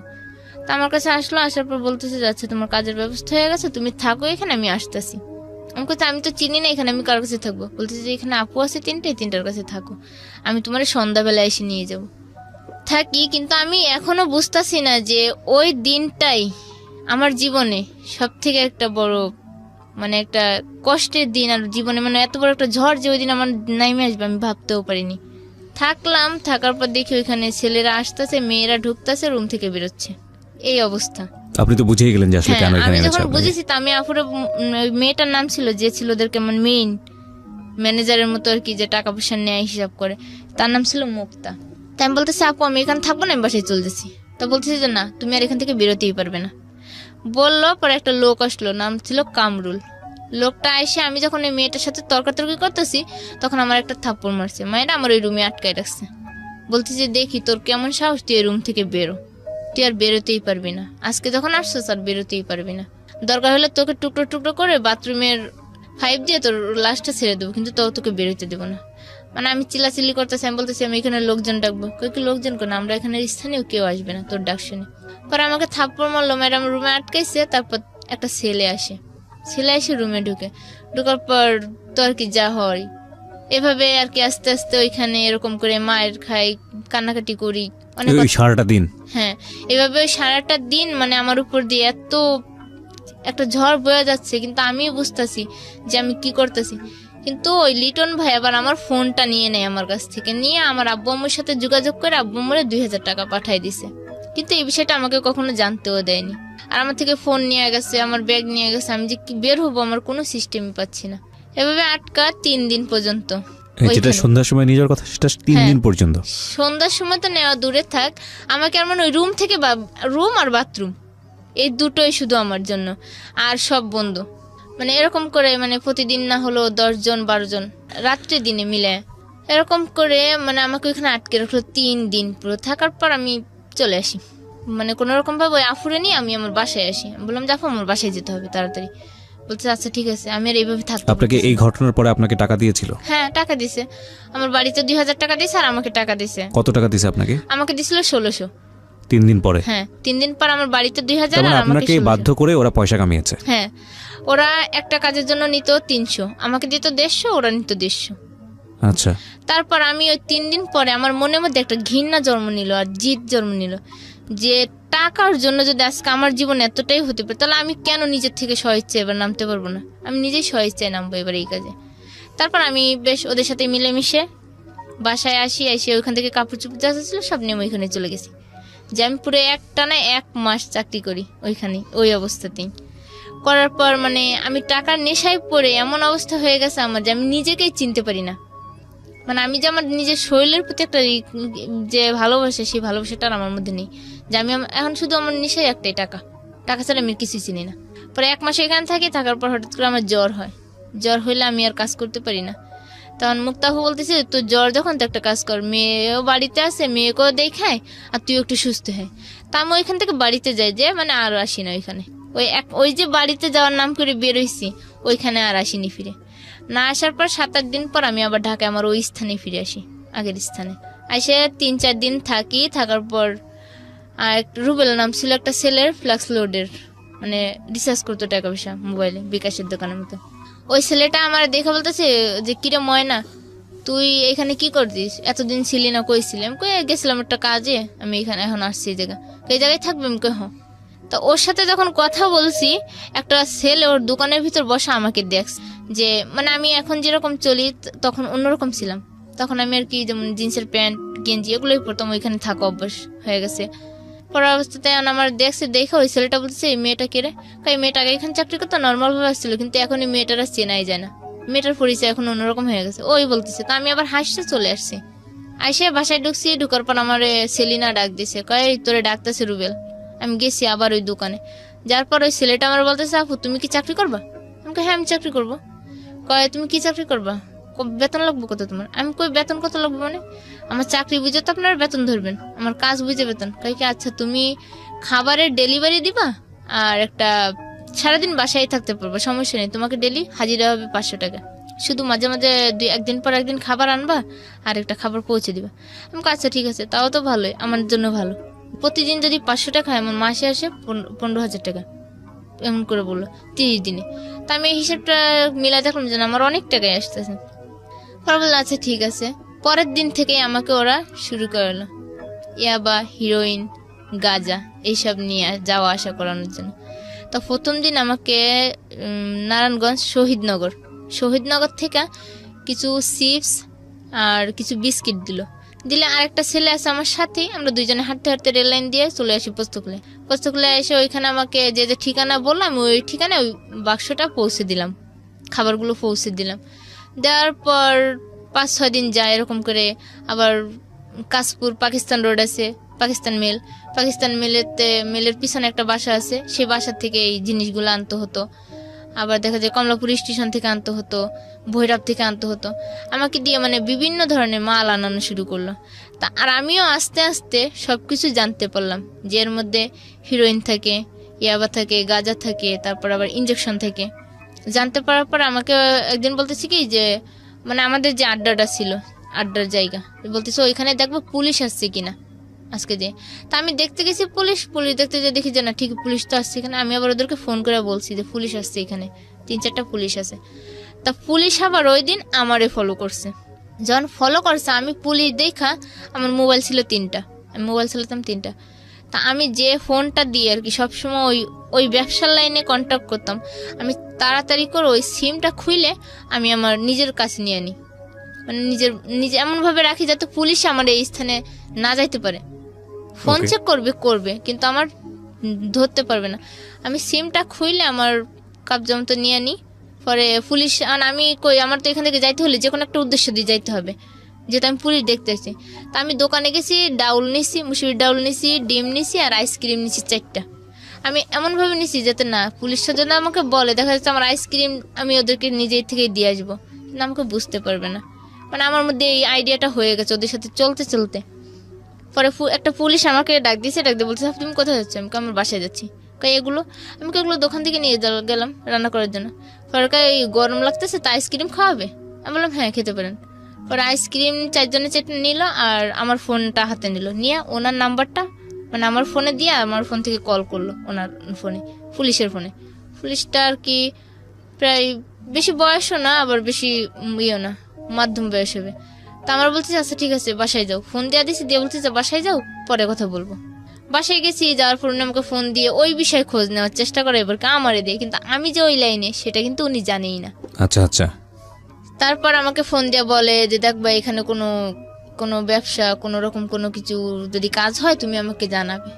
আর আমি মনে মনে কই আমি তো ওই লাইনে, তা আমি আর আপনাকে কি জানাবো? আমি তো আর উল্টা আপনার থেকে খোঁজ নিয়ে আমি ওদেরকেই জানাবো যে আপনারা কবে আসবেন না আসবেন। মানে আমার মনে মনে এই পরিকল্পনা। তো এরকম করে প্রায় মাসখানেক হয়ে যায়। যাওয়ার পরে ঈদ চলে আসে। তা আমি আবার বাড়িতে গেছি রোজার 5-6 দিন আগে, বাড়িতে যেয়ে আবার বাড়ির থেকে আসছি টাকা পয়সা দিয়ে মারে আসছি। পরে হঠাৎ করে যেদিন আসবো ঢাকায় ওই দিনকে আমার আবার এই ব্যবসার সাথে জড়িত একটা ছেলের সাথে আমার সম্পর্ক। মানে আমরা যেহেতু জানি একই কাজ। ততদিনে আপনার হাজবেন্ডের কি অবস্থা? এই যে এখন সেই পর্যায়ে যাব। জি। তারপর এখন এই সব করার মধ্যে আমার হাজবেন্ডের সাথে তো যোগাযোগই নেই, পুরো ছিন্ন। পরে আমি যখন গাড়িতে আসতেছি বাড়ির থেকে আসার পথে আমার এই দ্বিতীয় যে সম্পর্ক হয়েছে যার সাথে, তার সাথে আমার দেখা হবে ওই দিন। তা আমি আবার ফোনে কথা বলতেছি একটা ছেলের সাথে আর কাঁদতাছি যে দেখ আমি মানে কিরকম করে বাড়িতে গেছি আসলাম 2-1 দিনের মধ্যে, মেয়েটারও কষ্ট ভালোভাবে রাখতে পারলাম না নিজের কাছে। আর মেয়েটাও আমাকে চিনেই না, মেয়েটা আমি যে ওর মা ও আমাকে চিনেই না, আমাকে দেখলে কান্নাকাটি করে, আমার কাছে আসতে ও চায় না। তা আমারও কষ্ট লাগে যে না আমার সন্তান আমার কাছেই আসে না, আমাকেই চিনতে পারে না। তা ফোনে যদি কথা বলে তাহলে আম্মু বলে ডাকে, কিন্তু কাছে গেলে কখনো আম্মু বলে ডাকে না। তা আমারও মনে কষ্ট লাগতেছে আর আমি ওর কাছে বলতেছি আর কাঁদতেছি। তা ওই দিন আবার গাড়িতে একটা স্টাফ ছিল, গাড়ির স্টাফ, সে আবার আমাকে ফলো করছে বারবার, ফলো করে দেখতেছে। দেখার পরে বলতেছে যে ওই গাড়ির ড্রাইভার কাছে বলতেছে যে দেখ এই মেয়েটা কে না হঠাৎ করে কাঁদতেছে, ফোনে কথা বলতেছে আর কাঁদতেছে। তো বলতেছে গাড়ির যে কোনো যাত্রী যে কোনো সমস্যা হয়েছে কাঁদতেই পারে, এটা নিয়ে তুই মাথা ঘামাস না। এরকম করে আমরা ফেরিঘাটে চলে আসি। আসার পর ওই ছেলেটা আমি আবার গাড়ির সাথে দাঁড়ায় আছি ঢেলান দিয়ে। তা আমার বলতেছি যে আমাদের গাড়ির সাথে ঢেলান দিয়ে দাঁড়িয়েছেন, গাড়ির রং উঠবে। তা আমি বলতেছি না উঠলে কোম্পানির গাড়ির রং উঠবে, আপনার তো কিছু না, আপনার সমস্যা কি? তুমি বলতেছে যে গাড়িটা তো আমাদেরই, আমাদের কোম্পানির, আমরা যেহেতু স্টাফ গাড়ির। তো এরকম করে এক কথায় দুই কথায় তার সাথে আমার সাথে অনেক কথা হয়ে যায়। হওয়ার পরে সে আমার সাথে অনেক কিছু কথা বললো, আমরা কফি খেলাম একসঙ্গে ফেরিতে বসে। খাওয়ার পর আমরা ঢাকায় পোস্তখোলা নেমে পড়ি। আমি নামার পর ওনার সাথে আবার আমার ফোন নাম্বার দেওয়া নেওয়া হয়ে যায় গাড়িতে বসে। পোস্তখোলায় নামি আমি বাসায় যাই থাকি। তারপর একদিন পয়লা বৈশাখের দিন সকালবেলা উনি আমাকে মিস কল দিছে, মেসেজ করতেছে। মেসেজ করার পরে আমাকে অনেক কিছু বোঝাইলো আর কি। আর এর মধ্যে আমি আমার জীবনের কিছু ঘটনা আমি ওকে বলছি। বলার পর ও আর কি আমার প্রতি একটু দুর্বল হয়ে গেছে, যে এত কষ্ট মেয়েটার জীবনে, এত কিছু করতেছে, তারপরে এমন হইলো। বলার পর ও আমাকে এখন প্রতিদিন ফোন করে আমাকে বোঝায়, আমাকে নতুন করে বাঁচার স্বপ্ন দেখায়। দেখানোর পর আমি ওর কথা মতোই চলি। হঠাৎ করে এখন আমি ওই ব্যবসা ছেড়ে দিব, মানে ওই যে ইয়াবা হিরোইন ব্যবসা, ওই ব্যবসা ছেড়ে দিব। আর এর মধ্যে আমি নিজেও ওই জগতে চলে গেছি। আমিও নিজে সিগারেট খাওয়া শুরু করি, তারপর আপনার মদ খাওয়া শুরু করি, বিয়ার খাওয়া শুরু করি ওদের সাথেই। মানে আমিও মানে আমি যে একটা মেয়ে মানুষ, তখন আমি নিজেই মেয়ে মানুষের মধ্যে ছিলাম না। তারপর ও আমাকে সব কিছু তখন বোঝায়, স্বপ্ন দেখায়। তা আমি ভাবলাম যে আচ্ছা ঠিক আছে, তাহলে আমি এই ব্যবসা ছেড়ে দেবো। তা আমি আবার ওদেরকে যে সরাসরি বললাম যে না, আমি আর তোদের সাথে কাজ করব না, আমি চলে যাব অনেক দূরে। তা বলতেছে যে এই রাস্তায় ঢোকা যায় নিজের ইচ্ছায়, কিন্তু কখনো বেরোনো যায় না নিজের ইচ্ছায়। আর যদি বেরোইতে হয় তাহলে মৃত্যুর সাথে নিয়ে বেরোইতে হয়। আমাকে এই কথা বলছে। বলার পর আমি বলতে যা হয় হোক, আমি থাকবো না বলে এখান থেকে চলে আসি আমার ওই খালার বাসায়, যে বাসায় আর কি আমি থাকি। ম্যানেজার খালা আছে, ওনা আসি। আসার পর আমি খালারের সবটাও খুলে বলি যে খালা, এর ব্যবস্থা আমার জন্য কি করবো করো। তা বলতেছে যে তুই তো একটা ছেলের সাথে কথা বলিস, তোর খুব সম্পর্ক ভালো, তো ওই ছেলেটারে বলে দেখ তোর জন্য যদি কিছু করে। তা ওর সাথে কথা বলার পর এক সপ্তাহের মধ্যে আমাকে মারার জন্য এখন ওরা অস্থির হয়ে উঠছে, যে ওই মেয়ে যদি আমাদের হাত থেকে বেরোয় যায়, আমাদের সমস্ত গোপন তথ্য বলে দিবে। কারণ ও সমস্ত গোপন তথ্যগুলো জানে। বলে দেওয়ার জন্য এখন ওরা আমাকে বললো, ওরা মানে অন্য ছেলেদেরকে কন্ট্যাক্ট করলো যে ওই মেয়েকে যদি ধরে দিতে পারিস তাহলে তোকে 1 লাখ টাকা দেবো, বা আরেকজনকে বলে যে তোকে 50,000 টাকা দেবো, শুধু ওই মেয়েকে আমাদের হাতে আইনা দিবি। তারপরে এই নাহিদ হোসেন যে ছেলেটার নাম, আমি যার সাথে গাড়ির সাথে পরিচয় হয়েছে, কিন্তু সেও ছিল একজন ড্রাইভার। তা আমি ওকে সবটা যখন বলি, ও বল কি তাহলে তুমি একটা কাজ করো, তোমাকে আমি এই মানে একটা ডেট দিল যে অমুক তারিখ অমুক দিন তোমাকে আমি এইভাবে নিয়ে আসবো, তুমি কি আসবে আমার সঙ্গে। কারণ আমার ছিল তো ওই মুহূর্তেও যে আমার জীবন বাঁচানো সব থেকে দরকার, আর আমার একটা স্থানের দরকার। তা আমি ওইখান থেকে ওই দিনকে রাত্রেবেলা সন্ধ্যাবেলায় আমি পোস্তখোলা চলে আসি। আমার পোশাক আশাক চেঞ্জ করে বোরকা পরে আমি ওইখান থেকে চলে আসি পোস্তখোলা। আসার পর ওই ছেলেটা দেখি আসছে আমাকে রিসিভ করে, আমাকে ওইখান থেকে নিয়ে সোজা মিরপুরে চলে আসে। এর মধ্যে উনি একটা রুম রাখে, আর রুম রেখে উনি রুমের মানে যে ভাড়াটা সব কিছু দিয়ে রেখে দিছে, জিনিসপত্র নিছে, কিছু খাট নিছে, নিয়ে রাখছে। মানে ওনার মনে পরিকল্পনা রয়েছে যে অন্যরকম, যে উনি আমাকে স্ত্রী মর্যাদা দিয়েই ঘরে তুলবে। আমার যাকে লাভ করতেন সেকেন্ড, হ্যাঁ, যে এত কিছু। কি নাম ছিল লোকটার? ওর লোকটা ছিল হোসেন মোল্লা। ওকে। হ্যাঁ, কিন্তু ওই লোকটার পুরোপুরি সিদ্ধান্ত ছিল যে এই মেয়েটা ভালো খারাপ, সবকিছু জানতো আপনার সম্পর্কে? হ্যাঁ, সবকিছু জানতো। ওনার সঙ্গে পরিচয় কি আপনার এই লাইনেই? হ্যাঁ, না এই লাইনে না, মানে ওই গাড়ি থেকেই। ওই যে গাড়িতে বললো যে ছেলেটা রং উঠে যাবে গাড়ির, সেই ছেলেটাই। তা আমাকে বলছে, বলার পর আমি ওনার সাথে সবকিছুই শেয়ার করলাম, আর কোনো কিছু বাধা রাখিনি। ওনার মনে পরিকল্পনা ছিল যে উনি আমি যখন একটা খারাপ মেয়ে, আমাকে ভালো করবে, করে উনি ওনার স্ত্রী মর্যাদা দিয়ে আমাকে ঘরে নেবে। তারপর উনি আমাকে সবটা বলে, মিরপুরে আনার পর উনি রাত্রেবেলা আমাকে সবটা খুলে বললো যে ওনার ফ্যামিলিতে কে কে আছে, ওনার বাচ্চা আছে, বউ আছে, আর মা বাবা সবাই আছে, আর উনি আমাকেও স্ত্রী মর্যাদা দিয়ে তার কাছে রাখবে। কিন্তু আমাকে হয়তো নিজের মতো করে চলতে হবে, আমি পরিশ্রম করবো, আমার টাকায় কিছু চলতে হবে, আর সে আমাকে সবটা দিবে না, কিছুটা হলেও দিবে। তারপর ওদিন রাত্রে আমরা দুইজনে, উনি বলতেছে যে আমরা দেখো কাগজ কলমে বিয়ে করা মানুষ প্রমাণের জন্য, আর আমরা কিন্তু আল্লাহর কালেমা, যে কালেমা পড়ে আমরা বিয়ে করি, সে কালেমা পড়ে আমরা বিয়ে করব, সে কোরআন শপথ করে আমরা বিয়ে করব, আমরা এইভাবেই থাকবো, কিন্তু আমি তোমাকে কোনোদিন ছাড়বো না, তোমাকে যতটা পারি ভালো করব। ওকে। বলার পর ওদিনকার রাত্রে আমরা কোরআন হাতে নিয়ে দুজনেই নিজেরাই শপথ করি, নিজেরাই বিয়ের যতটা নিয়ম। ওখানে আর কেউ ছিল না? না, শুধু আমরা দুইজনেই ছিলাম। কিন্তু এভাবে তো বিয়ে হয় না, আমি যতদূর জানি। বিয়ে হয় না। তারপর মানে বলছে, বলার পর ওই রাত্রেই আমরা মানে ওইভাবে ওই রাতটা কাটাই দিই ওখানে। দেওয়ার পর পরদিন সকালে ওনার একটা বন্ধু রামপুরা থাকে, সেই বন্ধুটা আসছে। বন্ধুটা আমার বিষয়ে সবকিছু জানছে, জানার পর আসছে। আসার পর বলতেছে যে কাল তোর একটা চাকরি দেওয়া দরকার, তোর এইভাবে থাকতে পারবো না। পরের দিন আবার আমরা দুইজনেই ওই লোকটার সামনে আবার ওই একই শপথ নিলাম, ওই লোকের সামনে। হ্যাঁ, যে আমরা আজ থেকে দুজন স্বামী স্ত্রী কবুল বললাম। বলার পরে মানে বলছি যে যতদিন বাঁচবো দুইজন দুজনের থেকেই বাঁচবো, কখনো আর কেউ কারো ছিন্ন হবো না। এভাবে এটা আপনার আগের হাজবেন্ডকে ডিভোর্স না দিয়েই? হ্যাঁ, ডিভোর্স না দিয়ে আমি এই কাজগুলো করতেছি। করার পর হঠাৎ করে রোজা চলে আসলো। রোজা শেষ, ঈদে আমি বাড়িতে গেছি। বাড়িতে যাওয়ার পর আমার স্বামী, ওই যে স্বামী প্রথম স্বামী আবার ঈদের দিন রাত্রে আমাদের বাড়িতে আসছে, যে আমি বাড়িতে গেছি খোঁজ পেয়ে বাড়িতে গেছে। কতদিন পরে আপনার সঙ্গে দেখা হলো? 1 বছর 3 মাস পর। 1 বছর 3 মাস পর? হ্যাঁ, 1 বছর 3 মাস পর সে আমার কাছে গেল। যাওয়ার পরে আমি ওনাকে দেখে মানে আমি নিজেই সহ্য করতে পারতেছি না। মানে আমি ওনাকে এত পরিমাণ ঘৃণা করি এখন, আর এতটা মানে অপছন্দ করি যে ও লোকটা কেন আমার বাড়িতে আসলো। আমি আমার আব্বুরও বলতেছি যে তোমরা জানো যে ও আসবে, তাহলে আমিই আসতাম না, তাহলে তোমরা তোমাদের জামাইকে আদর করে পাঠাই দিতে, আমি আসতাম না। কিন্তু আমার এত যে কাহিনী হয়ে গেছে এদিক থেকে, কিন্তু আমার ফ্যামিলিতে কেউ জানে না, কারণ মান সম্মানের ব্যাপার নিয়ে আমি আর কি কাউকে কখনো কিছু বলিনি। তারপরে স্বামী আসছে, রাতটা পার হয়েছে, সকালবেলায় ওনার সাথে আমি পার্সোনাল ভাবে কথা বলতে চাইছি। তো উনি আমার বলতেছে কি বলবো বলো। তো উনি আমার হাত ধরছে, আমি হাত ধরার সঙ্গে সঙ্গে বলছি দেখেন আপনার হাত ধরার মতো কোনো অধিকার নেই আমার গায়ে, একমাত্র একজনেরই অধিকার আছে, সেটা হলো হোসেনের। একবার ডিরেক্টলি বলে দিয়েছেন? হ্যাঁ, আমি একবার সরাসরি বলে দিছি যে আমার শরীরে টাচ করার মতো একমাত্র অধিকার আছে হোসেনের, আপনার কোনো অধিকার নেই। যে স্ত্রীর খোঁজ নিলেন না আজকে 1 বছর হয়ে গেল, তার গায়ে হাত দেন কোন সাহসে। এই কথা বলার পর সে মানে চোখের পানি ছেড়ে দিছে। চোখের পানি ছেড়ে দিয়েই হাঁটতে হাঁটতে মানে আমাদের বাড়ি থেকে একটু দূরে চলে গেছে, যে কাঁদতাছে, বসে বসে কাঁদতেছে। আর আমি এদিক থেকে মানে আমি ওনাকে সহ্য করতে পারতেছি না। আর ওনার একটা বড় ভাই ছিল বাহিরে, চাচাতো ভাই, সেও আসছে আমাদের বাড়িতে।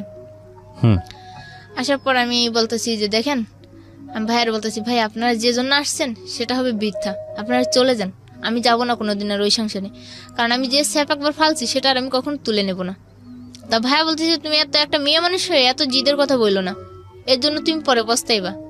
আমি বলতেছি যা পস্তানোর আমি পস্তাই নিছি, আমার আর পস্তানোর কোনো কিছু বাকি নেই। তা আমার বলতেছি তুমি এই কথা কেন বলতেছো। আমি কই না, বলার যে কোনো কারণ আছে বলেই বলতেছি। ভাইয়া ওই কথা শুনে ওখান থেকে চলে যায় ঘরে। যাওয়ার পর আমি আমার কাপড় চোপড়ের ব্যাগটা গুছাই নিয়ে সোজা আমি হেঁটে বাড়ির পিছনের রাস্তা দিয়ে, ওরা সামনের দিকে আছে, আমার বাবা মাও সামনের দিকে, আমি পিছন থেকে বেরে পিছন থেকে ডাইরেক্ট চলে আসি বাগেরহাট, আমার ফোনটা সুইচ অফ করে। আর ওদিকে তো সবাই আমাকে খোঁজাখুঁজি করতেছে। বাগেরহাট এসে আমি হোসেনকে ফোন দিছি। হোসেনকে ফোন দেওয়ার পরে হোসেন বলতেছে তুমি এখানে দাঁড়াও, আমি আসতেছি বাড়ি থেকে। ওদের বাড়ি থেকে আসতে প্রায় 10-15 মিনিট লাগে। তো ফোন দিছে, ও আসছে, আইসা ওইখান থেকে আমাকে ওর বন্ধুর বাসায় নিয়ে গেছে। বন্ধুর বাসায় নিয়ে ওখানে রাখছে, রেখে ও বাড়িতে গেছে। বাড়িতে যে ও আবার বিকালে একসাথে আমরা ঢাকায় আসবো। এদিকে আমার ফোন সুইচ অন করছি প্রায় 5টা 5:30টার দিকে, গাড়িতে ওঠার আগে। তখন আমার আম্মু ফোন দিয়ে বলতেছে যে তুই এরকম করে বাড়ি থেকে চলে গেলি, কিন্তু তোর মেয়ে তো আমরা এখন দিয়ে দেবো, আমরা তো আর রাখবো না, কারণ তুই আমাদের মান সম্মান রাখলি না, তাহলে তোর মেয়ে রেখে আমরা কি করবো। তাই আমি বলতেছি মেয়ে দিয়ে দিবা, দাও দেখি তোমাদের কেমন সাহস, তোমরা মেয়ে দিয়ে কিভাবে থাকতে পারো। মানে আমিও একটু জোর গলায় কথা বলতেছি। তা হোসেন আবার আমাকে জিজ্ঞেস করতেছে যে গাড়ির মধ্যে এরকম করে কথা বললো না, সমস্যা হতে পারে। তাই আমি বলতেছি কি করব, আমি আর এত চাপ নিতে পারতেছি না, মানে আমার চারিদিকে টেনশন যন্ত্রণা, আমি নিজেই এখন অস্থির হয়ে যাচ্ছি। তো বলার পরে আম্মুরা যখন বলছি যে মেয়ে দিয়ে দাও, কিন্তু আমার আম্মু দিবে না, কিন্তু আমার আব্বু ফুরনি, আর যে মেয়ে দিয়ে দিলে হয়তো আমার মেয়ে ওই সংসারে ফিরে যাবে।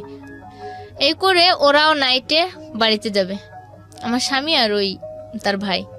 তারপর আমার আব্বু কি করলো, আমার মেয়েকে ওর আব্বুর সাথে দিয়ে দিছে পর আমার আম্মু তো কানতে কানতে অজ্ঞান হয়ে যেতেছে, যে নাতিকে এত আদর করে মানুষ করলাম সেই নাতিটা নিয়ে যাবো। আর আমার আম্মু তো আর আব্বুর উপর কথা বলতে পারতেছেই না, যেহেতু দিয়ে দেবে, মেয়ে যাবে, মেয়ের টানে, হয়তো সন্তানের টানে মাও যদি ফিরা যায়। কিন্তু এটা ছিল মানে আমার আব্বুর ধারণা, কিন্তু আমার আম্মু জানে যে না, আমার মেয়ে যেটা করে সেটা করেই ছাড়ে, আর যেটা বলে সেটা বলেই করে। আমার আম্মু এই বিশ্বাসটা আমার প্রতি ছিল আর কি, যে ও এক জিদি, যা করবে তাই করেই ছাড়ে। তা ওরা মেয়েকে দিয়ে দেয়, কিন্তু আমি জানি না যে মেয়েকে সত্যিই দিয়ে দেবে। মেয়েকে যখন নিয়ে ওরা চলে গেছে কিশোরগঞ্জ, তখন আমাকে বলে যে, আমি বলছি যে মা মরিয়াম কই, ফরদিন ফরিদা, মরিয়ামের সাথে আমি কথা বলবো। ফরকে তোর আব্বু তো তোর মেয়ে দিয়েই দিছে, এখন আর কার সাথে কথা কবি। এই তো আমার কাছে মানে মন মানসিকতা যে মেয়ের জন্য এত কিছু করতেছি, নিজের জীবনের চিন্তা ভাবলাম না, আর সেই মেয়ে কিনা আজকে তোমরা দিয়ে দিলে, তাহলে তোমাদের সাথে আমি আর কোন যোগাযোগই রাখবো না। এই বলে আমার আব্বু আম্মুর সাথে প্রায় 5-6 মাস যোগাযোগ বন্ধ করে দিই। দিয়ে আমি কান্নাকাটি করি, কাজ করি, মানে অন্যরকম হয়ে গেছি, পুরো মানসিক রোগীর মতো হয়ে যায়। কিন্তু এই নাহিদ আমাকে সবসময় বোঝাতো, সবসময় করতো। কোন নাহিদ এটা? মানে হোসেন, ওর নাম আমি নাহিদ ডাকি। তো এই কাজ করি বলতে কি তখনও আপনি এই পেশাতেই ছিলেন নাকি অন্য কোনো ওখান থেকে পেশা? পুরো বেরোয় এসেছেন। ওকে। বেরোয় আসার হোসেন আমাকে পুরো ভালো করে তোলে। ওকে। কিন্তু ও সবসময় আমাকে বলতো যে তুমি কিছু করো আর না করো, তুমি 5 ওয়াক্ত নামাজ পড়বা আর ভালো ব্যবহার করবা, আগের মতো কোনো রকম ব্যবহারও করবা না, চলাফেরাও করবা না, 5 ওয়াক্ত নামাজ পড়বা। তা আমি বললাম আচ্ছা ঠিক আছে। কিন্তু আমি নামাজ পড়তাম, 2 দিন পড়তাম, 3 দিন পড়তাম, পরে আর মানে মাথায় কাজ করতো না যে আমি কি করবো। জি। এভাবেই প্রায় 2 বছর চলে যায়। নাহিদের বউ বাচ্চাও চলে ঠিকভাবে, আমিও চলি ঠিকভাবে। থাকার পর হঠাৎ করে মানে ওর সাথে আমার সাথে ঝগড়া শুরু করতে লাগলো। ঝগড়া হয়, ও আমার অতীত নিয়ে কথা বলে আর আমাকে মারে। নাহিদ? হ্যাঁ, এই নাহিদ আর কি, আমাকে অতীত নিয়ে কথা বলে মারে। আর ও যদি আমাকে ডাইনে হাঁটতে বলে আমি বাঁয়ে হাঁটি। যে আমি যখন মায়েরই খাই তাহলে আমি তো সোজা পথে চলে মার খাবো না, বাঁকা পথেই চললে আমি মার খাবো। আর আমি যে কাজ করি না ও আমাকে সেই কাজে সন্দেহ করে বেশি। চাকরি করতে যায়, 10 জনের সাথে চলতে গেলে কথা বলতেই হয়, কিন্তু ও সেই কথা বলাটাকে ও অন্যরকম ভাবে নিয়ে নেয়। যে হয়তো দেখা যাচ্ছে ও আবার মনে হয় ওই লাইনে চলে গেল, আবার মনে হয় ওই ছেলেদের পাল্লায় পড়লো। এরকম করে সন্দেহ বাড়তে থাকে, ঝগড়াঝাটি মারামারি শুরু হয়, থাকতে থাকি। হঠাৎ করে আমি আমার অনেক পুরনো আর কি, পুরনো বলতে এই মানে ওই পেশার মধ্যেই থাকা একটা ছেলের সাথে পরিচয় আমাদের বাড়িতে, হিন্দু ছেলেটা। তো ওর সাথে আমার সাথে মোবাইলে যোগাযোগ করে আমি চিটাগাং চলে যাই, এই সংসার ছেড়ে চিটাগাং চলে গেছি। যাওয়ার পর সেখানে থাকি, কিন্তু এই নাহিদকে ছাড়া আমি মানে চলতেই পারি না। আমি যতই যা করি না, কিন্তু 1 দিন 2 দিন গেলে আমি আর ওর কথা না মনে করে আর চলতে পারি না। মানে ওকে ছাড়া এখন আমি আর থাকতেই পারি না। একটা দিন যদি না দেখি মনে হয় কি কত বছর মনে দেখি না, মনে হয় নিজের সন্তান বলে থাকতে পারতাছি, কিন্তু ওকে ছাড়া থাকতে পারতাছি না, এমন অবস্থায় আমার দাঁড়ায় গেছে। তারপর ওই চিটাগাং যে একদিন থাকার পর আমি ওর কাছে ফোন করি। ফোন করার পর ও কান্নাকাটি করে অনেক, বলে যে তুমি যা করতেছো ভালো করতেছো না, তুমি একটা মুসলমান মেয়ে হয়ে কেন হিন্দু ছেলের কাছে গেলে, তুমি ফিরে আসো, তোমাকে আমি 24 ঘন্টা সময় দিলাম, তুমি কালকে সন্ধ্যা 7টার মধ্যেই তুমি ঢাকায় থাকবা, তা না হলে হয়তো ওর জীবন দিয়ে দেবে, না হলে অন্য একটু কিছু করে বসবে। তা আমি আবার এই ভয়টা পেয়ে যে আমাকে এতটা ভালো বানাইলো, যে আমাকে এতটা ভালোবাসলো, ভালোবাসার অর্থ বুঝাইলো, ভালোভাবে বাঁচার অর্থ বুঝাইলো, তাহলে তার কথা শুনেই চলে যায়। তা চিটাগাং থেকে আবার ওই হিন্দু ছেলেটা অফিসে গেছে, আমি ওইখান থেকে আবার চলে আসছি ওকে না জানে, ঢাকায় আসছি। আসার পর আমি আবার ওইখান থেকে যে মামার বাসায় ছিলাম, হিন্দু ছেলের মামার বাসার থেকে একটা সিঁদুরের কৌটা আমার সঙ্গে নিয়ে আসি, যে ও যদি আমাকে কোনো রকম মারধর করে তাহলে আমি বলবো কি যে আমি এই হিন্দু ছেলের সাথে আমার বিয়ে হয়ে গেছে, আমার সিঁদুর পরানো হয়ে গেছে, মানে ওকে মিথ্যা বলবো। আমার মনে মনে অবস্থা করে আমি সিঁদুরের কৌটা নিয়ে এসেছি। আনার পর ও আমাকে শাহবাগ থেকে ওর গাড়ি নিয়ে, ও যে প্রাইভেট কার চালায় সে গাড়ি নিয়ে আমাকে আনতে যায়। মানে ওর প্রাইভেট কার ছিল? হ্যাঁ, প্রাইভেট কার চালাইতো। আমি তার নামটা উল্লেখ করবো না যার গাড়িটা আর কি, যেহেতু সে একজন ডাক্তার, তার নামটা উল্লেখ করে প্রয়োজন নেই। হ্যাঁ, প্রয়োজন নেই।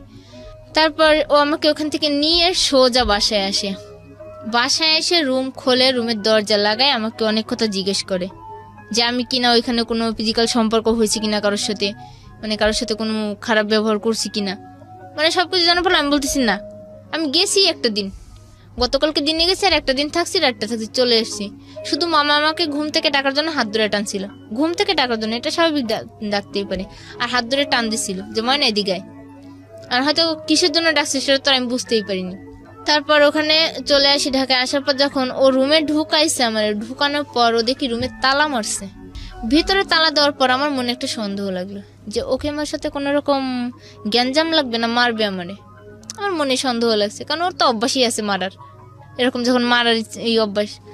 তালা বন্ধ করার পর আমাকে অনেক কথা জিজ্ঞেস করছে, করার পর আমি উত্তর দিচ্ছি, দেওয়ার পর লাস্ট টাইমে ওরে মানে ও এমন পর্যায়ে নিয়ে গেছে কথাগুলো রে যে আমার আগের অতীতের পুরো নিয়ে যাচ্ছে। পরে আমি ওকে বলতেছি দেখো আমি তোমার একটা জিনিস দেখাই, তুমি আমার সাথে এরকম করতেছো না, আমি আর তোমার সংসার করবো না। দেখো সিঁদুরের কৌটা, আমাকে সিঁদুর পরাইছে। পরে ওই সিঁদুরের কৌটা হাত থেকে থাবা দিয়ে নিয়ে আমার সারা গায়ে মাইরা দিছে সিঁদুর। মাইরে দিয়েই হাতের কাছে ছিল একটা শিকল দিয়ে আমারে এমন বাড়ি শুরু করছে, আমি মানে চিৎকার শুরু করছি বাড়ি দেওয়ার। তো পাশের রুমের আফা বাড়িওয়ালা আন্টি ছিল, তারা চিৎকার শুনে চলে আসছে, কিন্তু শিকলের একটা বাড়ি যে পড়ছে আমার মাথায়, আর মাথাটা পুরো ফেটে গেছে। ওই শিকলের বাড়িতে মাথাটা ফেটে গেছে, কিন্তু আমি টের পাচ্ছি না যে আমার মাথা ফাটছে কিনা। পরে মাথা ফাটার পর ও আবার আমার এই ডাইন হাতের আঙ্গুলটা ধরে একটা চাপ দেয় উল্টোভাবে। চাপ দিলে পুরো আঙ্গুলটা মনে করলাম যে ভেঙেই গেল বুঝি। চাপ দেওয়ার পর ও রুমের দরজা খুলছে মাইরাটেরা, দরজা খুইলা এখন বাড়িওয়ালা আন্টি অন্তত দরজা খুলতেই হবে। দরজা খুলছে, খুইলা বাড়ি আমি আবার রুম খোলার সঙ্গে সঙ্গে দৌড় দিয়ে অন্য রুমে গেছি। তো অন্য রুমে যেয়ে যখন আমি বসে আছি তখন আমার এই বাম সাইড দিয়ে রক্ত ভেসে যাচ্ছে। আর আমি যে শুয়ে পড়ছি, শুয়ে পড়লে আমার মাথার রক্ত সব ওই চাদরে লাগতেছে। তখন আমি টের পাই না যে আমার মাথা কাটছে না ফাটছে। পরে ওই আফুর নাম ছিল হালিমা। তা হালিমা আফু আবার চিৎকার দিছে, কিরম হয় না তোর মাথায় এগুলো কি, তোর মাথাতে রক্ত এসেছে কেন? পরে আমি বললাম কই, আমি তো জানি না। পরে একদিকে মানে সিঁদুরের রঙে গা লাল হয়ে গেছে, আরেকদিকে রক্ত। তারপর ওই আন্টি আর হালিমা আফা দেখলো, দেখে আমার মাথাটা বাইন্দা দিল, হাত দিয়া চাপ দিয়ে আর কি একটা উন্না দিয়ে বাইন্দা দিল, দিয়ে রক্ত আর মানতেছে না, ফাটছে অনেক, মানে না রক্ত, কি করবো। পরে যেই বলছে যে নাহি তুই ময়নারে কি করলি, ময়নার তো মাথা ফেটে গেছে, ও ঘর থেকে এক লাফ দিয়ে আমার ওই ঘরে যে ধইরা আনছে, আবার আমার রুমে আনছে। আয়না আমার মাথায় একটা গামছা বাইন্দা আমার রুমের ভিতর তালা দিয়ে থুই, আমার হাত বানলো পা বানলো ওই অবস্থাতেই। আমার হাত দুটো বানছে উল্টাভাবে পিছন দিক নিয়ে, আর পা দুটো বানছে বাইন্দা, মাথায় আবার গামছা বানছে বাইন্দা, ও রুমে তালা দিয়ে চলে গেছে। যে ডাক্তারের দোকানে গেছে, তুলা স্যাবলন মলমান যত যা লাগে আর কি সবকিছু বাসায় নিয়ে এসছে। আইনে ওই আবার আমার চিকিৎসা করতেছে, মাথায় তুলা দিয়ে মুছতেছে, রক্ত বন্ধ করে গেছে। সবাই বলতেছে ডাক্তারের কাছে, কিন্তু ও তখন ভয় পাচ্ছে যে ডাক্তারের কাছে নিলে তো হয়তো যে কোনো একটা কিছু বলতে পারে, ও আমাকে ডাক্তারের কাছে নিবেই না। নানার জন্য ওইভাবে ওরকম করে আমাকে সুস্থ করে তোলে। আমি হাঁটতে পারি না, চলতে পারি না, ডাক্তারের কাছে নিয়ে যায়, ওষুধ আনে, খাওয়ায়, পুরোপুরি সুস্থ করে ভালোভাবে জীবনযাপন শুরু করি ওই দিন থেকেই। তারপর থেকেই মানে আমার জীবনে এমন একটা শিক্ষা হইলো যে আমি আর কোনো ছেলেদের সাথেই কথা বলবো না ওই মার খাওয়ার পর। পরে এইভাবে থাকতে থাকতে প্রায় বছর খানেক হয়ে যায়, প্রায় 2 বছরই হয়ে গেছে ওর সাথে সংসার এরকম করে। কিন্তু এদিকে আমার মেয়ের খোঁজ খবর আমি নিই মাঝে মাঝে ফোন করে। মেয়ের চাচি আছে আমার, সে বড় যা, তার সাথে কথা বলি, যোগাযোগ করি। মামা শ্বশুর আছে, তাদের সাথেও কথা বলি, যোগাযোগ করি। পুরো মানে সবকিছুই ভালোভাবে চলে। হঠাৎ করে ওর বউ ঢাকায় আসবে, আমার নাহিদের বড় বউ ঢাকায় আসবে। তখন বলছে, এখন বলতেছে আমার রুমে এসে থাকবে আর আমাকে ছদ্মবেশে অন্য রুমে থাকতে হবে। আমার স্বামী আমাকে এই কথা বলতেছে।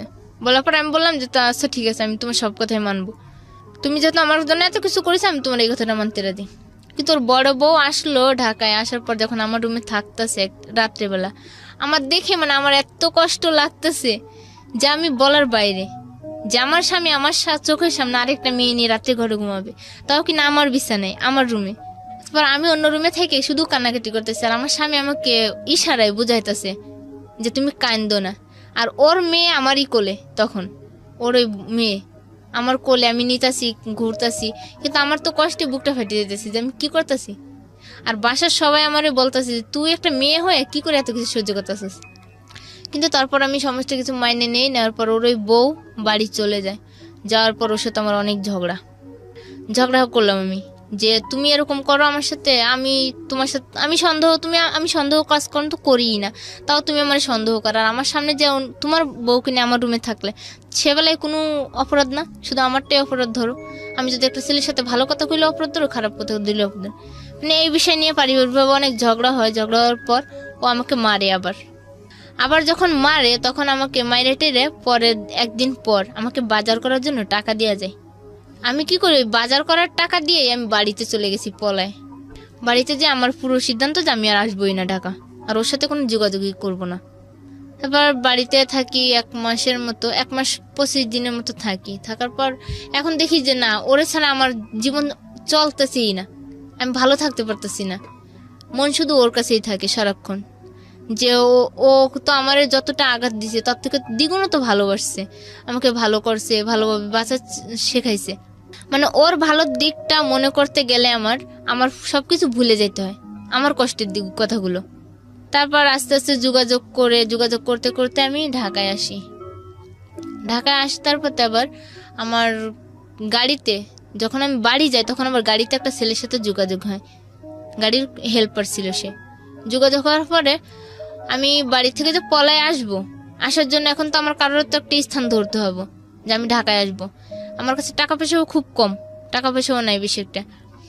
তা আমি আমার এই নাহিদের কাছে ফোন না করে আমি ওই ছেলেটার কাছে ফোন করে ওর সাহায্য চাইছি। তো আমার বলতেছি তুমি রাত্রেবেলা আসবা পলাই বাড়ি থেকে, তো একটা ছেলের কাছে একটা পরিচয় নিয়ে তো থাকতে হইবে একটা বাড়িতে, তো তুমি আর আমি স্বামী স্ত্রী পরিচয় নিয়ে থাকবো। তাই আমি বললাম যে আচ্ছা ঠিক আছে, স্বামী স্ত্রীর পরিচয় দিয়ে থাকবো। থাকার পর ওই ছেলেটার সাথে আমি ওই রাত্রে ওইখানেই স্বামী স্ত্রীর পরিচয় দিয়ে থাকি।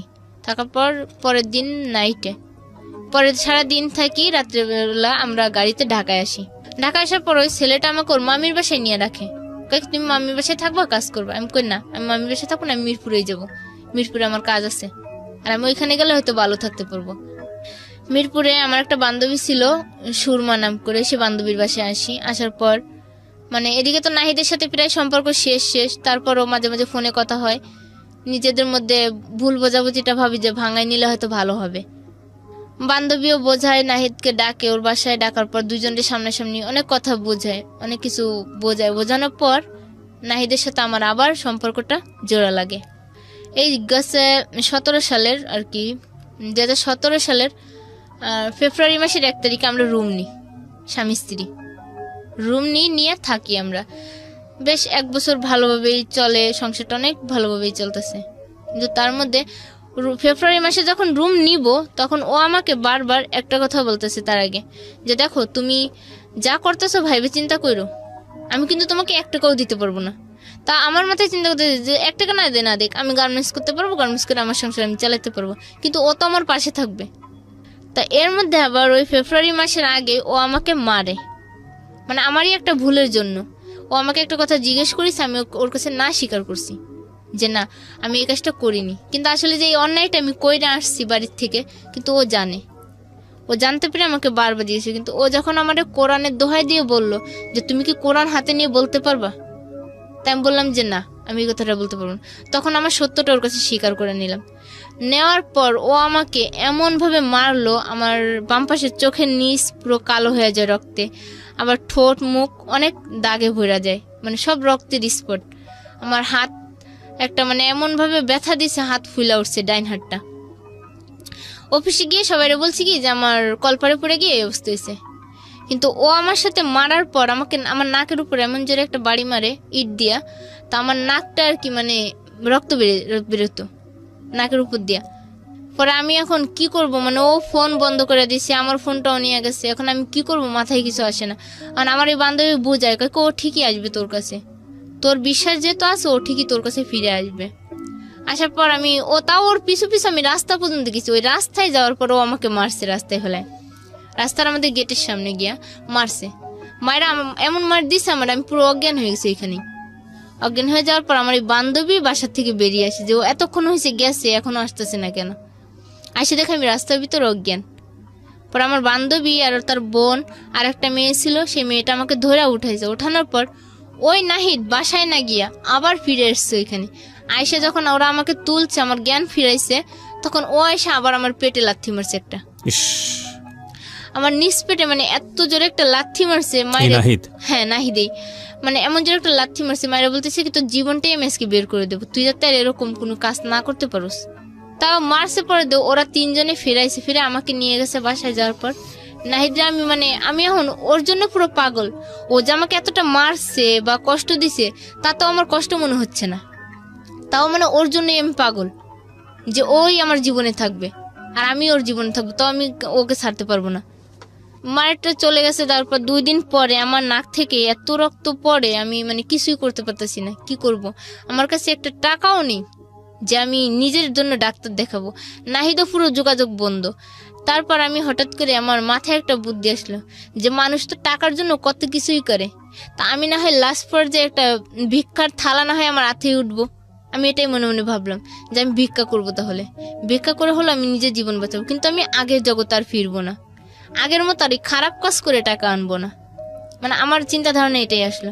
তারপর আমি অফিস ছুটি নিলাম 5টায় নিয়ে আমার একটা বোরকা ছিল তখন, বোরকাটা মানে নর্মালি গ্রাম এলাকার বোরকা, ওটা পরে মুখটা ভাইদে উন্না দিয়া আমি পুরো চলে গেছি, মানে কষ্টে ঠেলে যে কি করবো টাকার জন্য। পরে আমি পুরো মিরপুরে 1 নম্বরে মার্কেটে লোকের কাছে টাকা চাইলাম।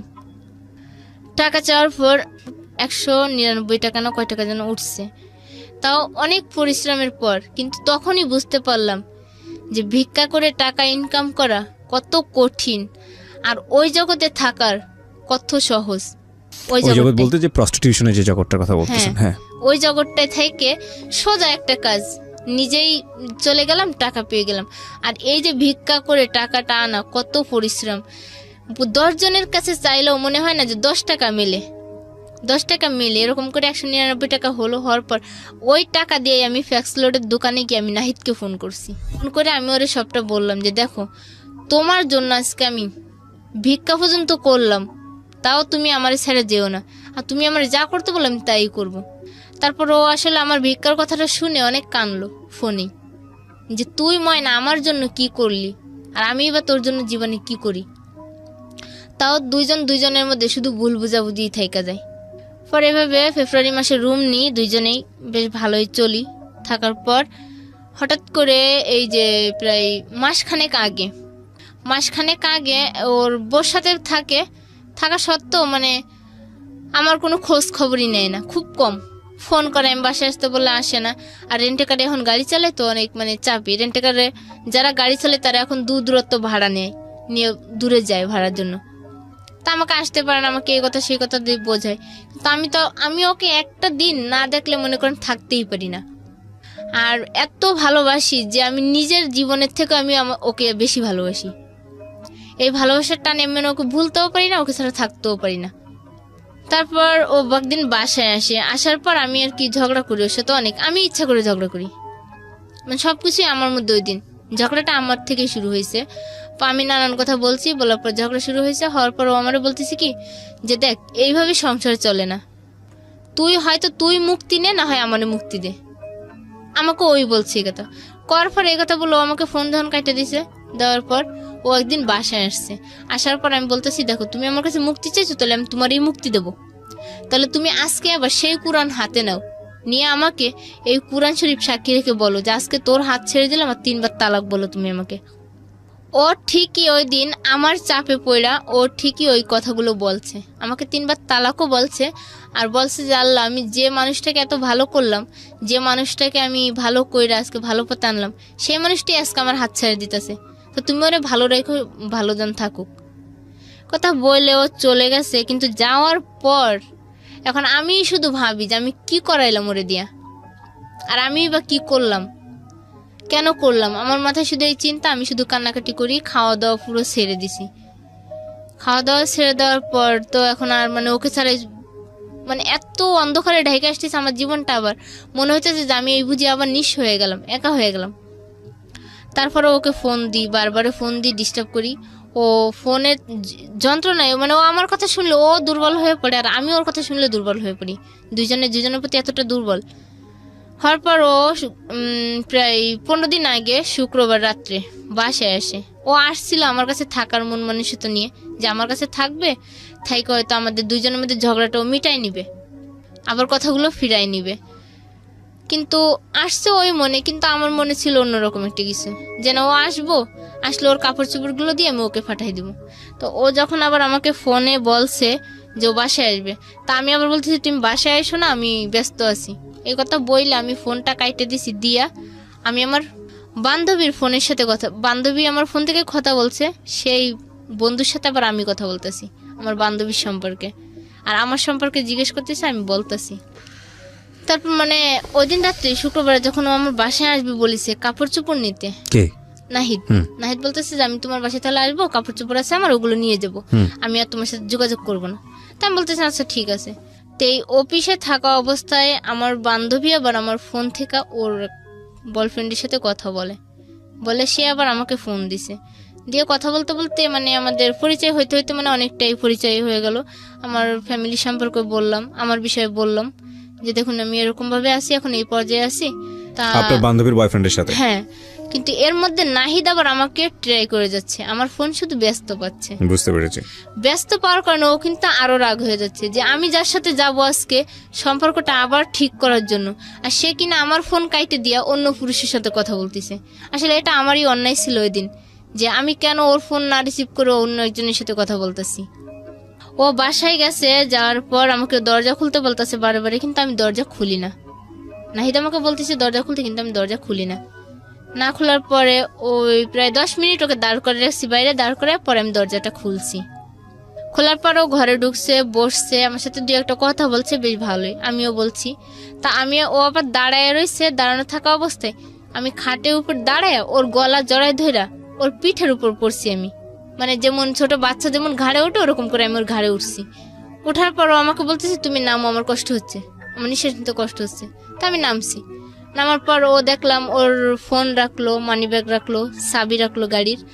রাখার পর যখন হাতের গড়িটা খুলছে তখন আমার মনে সন্দেহ জাগছে যে হয়তো ও আজকে আবার আমাকে মারবে, কারণ আমার ফোন ওয়েটিং পেয়েছে। ও যে হাতের গড়ি খুলছে তখন আমি দরজাটা খুলে দৌড় দিব বাইরে, অমনি আমার গলাটা চাপ দিয়া আমাকে খাটের উপর শুয়াইছে। শুয়াই আমার মানে বুকের উপর বসে আমার গলাটা পুরো চাপা ধরছে যে তুই যদি আমার জীবনে না থাকিস আমি আর তোকে অন্য কারোর জীবনে হতে দেব না। গলাটা যখন চাপা ধরছে আমার তো পুরো নিঃশ্বাস বন্ধ হয়ে আসতেছে, আর আমি মানে ছুটতেও পারতেছি না যে আমি কি করব। তখন এমন একটা অবস্থায় চলে আসছি, আমার মানে চোখ মুখে আমি কিচ্ছু দেখতে পাচ্ছি না যে আমি কি করতেছি, কি করব। পরে হঠাৎ করে আমার পাউটা দিয়ে আমি ওকে লাথি মারলাম পিছন দিক থেকে। লাথি মারার পর ও ভুট হয়ে পড়লো খাটের উপর। পড়ার পর আমি ছুটলাম, ছোটার পর ও আবার আমাকে ধরছে। আমি চিৎকার দিছি, তখন চিৎকার দেওয়ার পর বাইরের থেকে মানে আমাদের বাসার লোকজনই শব্দটা পেয়ে উঠছে, উঠে আমার দরজায় টুকাটুকি করতেছে। কিন্তু ও তখনও আমাকে গলা চেপে ধরে বলতেছে যে তুই যদি আমার জীবনে না থাকিস আমি তোকে অন্য কারোর জীবনে যাইতে দিব না। এই কথা বলে আমার ডাইন সাইডের গালে এমন জোরে একটা কামড় বসেছে, মানে ওর যে দাঁতগুলো সব আমার গালে বসে গেছে। আবার বলতেছে তুই এই ঠোঁট দিয়ে অন্য কারোর ঠোঁটে মিস করবি আর আমি জ্বলবো তোর এই জ্বালায়, তো তোর এই ঠোঁট আমি রাখতে দিব না। বললে আমার দুটো ঠোঁট নিয়ে মানে এমন যে একটা কামড় দিছে, মানে আমার পুরো ঠোঁট রক্তে ভর্তি হয়ে যাচ্ছে। এখন এদিকে গাল দিয়ে রক্ত পড়তেছে, এদিকে ঠোঁট দিয়ে রক্ত পড়তেছে। আবার এই ডাইন সাইডের ঘাড়েও একটা কামড় দিছে, সে ঘাড় থেকেও রক্ত বেরিয়ে গেছে। যাওয়ার পর মানে বাইরে থেকে যখন মানুষের চিল্লাচিল্লি করতেছে, করার পর সবাই দরজা খুলছে। ও দরজা খোলার পর আমি দৌড়ে আর কি আমাদের বাথরুমে চলে গেছি। বাথরুমে যাওয়ার পর আমি বসে আছি, কিন্তু আমার গাল থেকে ঠোঁট থেকে রক্ত পড়েই যাচ্ছে, যে কামড়ের দাগগুলো মানে বসে গেছে, রক্ত পড়তেছে। এই অবস্থায় আমি বসা, কিন্তু ও এই ফাঁকে আমি আবার আমার মোবাইলটা আমি চাউলের ড্রামের ভিতর লুকাইছি, কিন্তু ও সেই চাউলের ড্রাম থেকে মোবাইলটা নিছে। তারপরে ঘরের হাঁড়ি পাতিলা সব মানে ভাঙতেছে, গানের যে বক্স সেট সেটাও ভাঙছে। ভাঙা ঠেঙে আমার নাক থেকে নাকফুলটা নিয়ে নিছে, মারের মধ্যেই নিয়ে টিয়ে পর ওই রাত্রেও গেটের বাইরে চলে গেছে, আমাকে ওই অবস্থায় মেরে বাইরে চলে গেছে। যাওয়ার পর এখন আমি বলতেছি থানায় যাব ওর নামে কেস করতে, কিন্তু ও আমাকে যাইতে দিবে না থানায়, আমি এটাও বুঝতে পারতেছি। ও বাইরে দাঁড়ায় আছে, পরে আমি গেটের উপরে দিয়ে উঠে দেখি যে ও দাঁড়ায় রয়েছে। আমাকে বাসার সবাই বলতেছে দেখ এরকম পাগলামি করিস না, ঝগড়া হয়েছে আবার মিলবি, সমস্যা কি। পরে বললাম যে না, ওর সাথে আমার আর কোনো সম্পর্ক নাই, যেহেতু আমাকে এরকম করতে পারে, মারতে পারে, আর এই কথা বললে চলে যেতে পারে, তাহলে ওর সাথে সম্পর্ক না রাখাটাই ভালো হবে বলে আজকে প্রায় 5-6 দিনই আমি এই অবস্থাতেই অসুস্থ নিয়েই কাজ করতেছি। ওকে ফোন করি, ও আমাকে একটা কথাই বলছে যে তুই যদি ভালো ঘরের মেয়ে হয়ে থাকিস তাহলে আমাকে আর ফোন করবি না। এই হচ্ছে আপনার সিক্রেটস, রাইট? কেন গল্প বললেন? এবার আপনাকে আমি প্রশ্নটা করতে চাই, যেটা প্রথমে বলেছিলেন, একটা উত্তর আপনি দিয়েছিলেন। আবার পুরো গল্পটা শুনে সিনপসিসটা জানলাম আমরা। বয়স কত বলছিলেন আপনার? কখন? এখন এই মুহূর্তে 21 বছর। 21 বছর, মানে প্রাপ্তবয়স্ক বাংলাদেশের আইন অনুযায়ী। সো ঠিক আছে, আপনি এবার বলেন কেন এই গল্পটা আপনি লাখ লাখ মানুষকে বললেন? বললাম যে হয়তো যে আমি জীবনে যে ভুলটা করেছি, যে ভুলটা হচ্ছে যে আমার প্রথম স্বামীর সংসারে থাকা অবস্থায় আমার সাথে যেটা হয়েছিল সেটা যদি আমি আমার স্বামীর কাছে শেয়ার করতাম বা কারোর কাছে শেয়ার করতাম তাহলে হয়তো আমার জীবনটা এরকম হতো না। এক্স্যাক্টলি। এবং এখানে আমার বলার যেটা, যে স্বামীর সাথে যদি ওয়াইফ এই বিষয়টা এরকম বিষয় শেয়ার করে, হাজব্যান্ডের উচিত হচ্ছে তার সাথে বন্ধুর মতো থেকে তাকে সাপোর্ট করা, যেটা অনেক সময় হয় না বাংলাদেশের কালচারে, যে কারণেই হয়তো মেয়েরা এই সাহসটুকু করে উঠতে পারেন না, যেটা আমরা আজকের এই যে গেস্ট যিনি ময়না তার জীবনে দেখেছি। আরেকটা ভুল কি? আরেকটা ভুল হচ্ছে যেমন এই যে টাকার জন্য আমি যদি ওই দিন টাকাটা ওনার কাছে চাইতাম, আগে জিজ্ঞেস করতাম যে কি কাজ বা কিসের চাকরি দিবেন, জেনে শুনে যদি আগে বুঝে যেতাম তাহলে হয়তো আমার জীবনটা এই নরকে যেত না। আমি টাকার জন্য বরং বলি না, আমি বলি যে পুরো সিস্টেমটাই আসলে ভুল। কারণ আপনি যে দ্বিতীয় বিয়েটা করেছেন, সেই দ্বিতীয় বিয়েটা আমার মনে হয় এটা একটা ভুল সিদ্ধান্ত ছিল। দ্বিতীয় বিয়েটা অন্তত ফ্যামিলির কাছ থেকে, জি আমি বলতেছি আর কি যে আমার ওই যে অতীতে চলে যাওয়া, যে 1 মাস যে ওইখানে থাকা। প্রত্যেকটা ঘটনার পেছনে তো একটা না একটা রিজন থাকে না? হ্যাঁ। তো আপনি যেই হঠাৎ করে কিন্তু সেই জায়গাটায় যাননি, আপনাকে যেতে বাধ্য করা হয়েছে। হ্যাঁ। আপনার কাছে পয়সার প্রয়োজন ছিল, আপনি পয়সা পাননি বলেই আপনি অন্য একটা জায়গায় গেছেন। কিন্তু এই যে পয়সার আকাল তৈরি হওয়া, সেটার জন্য তো আপনার দ্বিতীয় বিয়েটাও অনেকখানি দায়ী। হ্যাঁ, এটা ঠিক আছে, অনেকখানি আপনি যদি লেখাপড়াটা চালিয়ে যেতেন, যে কোনোভাবেই হোক লেখাপড়াটা যদি সামনের দিকে নিতেন, আপনি যদি গার্মেন্টসেও জব করতেন, তাহলে তো আপনার এই অবস্থাটা আজকে হতো না। হ্যাঁ, এটা ঠিক আছে, হতো না। কিন্তু মানে আমার তো ওই সময় মানে কোনো রাস্তাই খোলা ছিল না। যে একদিকে ছিল যে ওরা আমাকে 1 লাখ টাকা দেওয়ার যখন কন্ট্যাক্ট করছে যে 1 লাখ টাকা দিব আর তোমরা ওই মেয়েটাকে আমার সামনে এনে দিবা, আমরা ওকে যা করার পরে করবো। কিন্তু এই বাঁচার জন্য আমি নাহিদকে ধরছিলাম। আর নাহিদ আমাকে যতটা মানে ভালোবাসা, চেনহ, স্ত্রী মর্যাদা দিছে, তাতে আমি দিন দিন ওর প্রতি দুর্বল হয়ে গেছে। আর ওর সাথে আমার জীবনটা জড়াই গেছে। এখনো কি আপনি নাহিদকে ভালোবাসেন? এখনো ভালোবাসি বলতে, গতকালকে আপনারা যেহেতু আমাকে ফোন করছিলেন, হয়তো উনিই রিসিভ করছিল ফোনটা। জি। কারণ আমার ফোনটা ওনার কাছেই ছিল।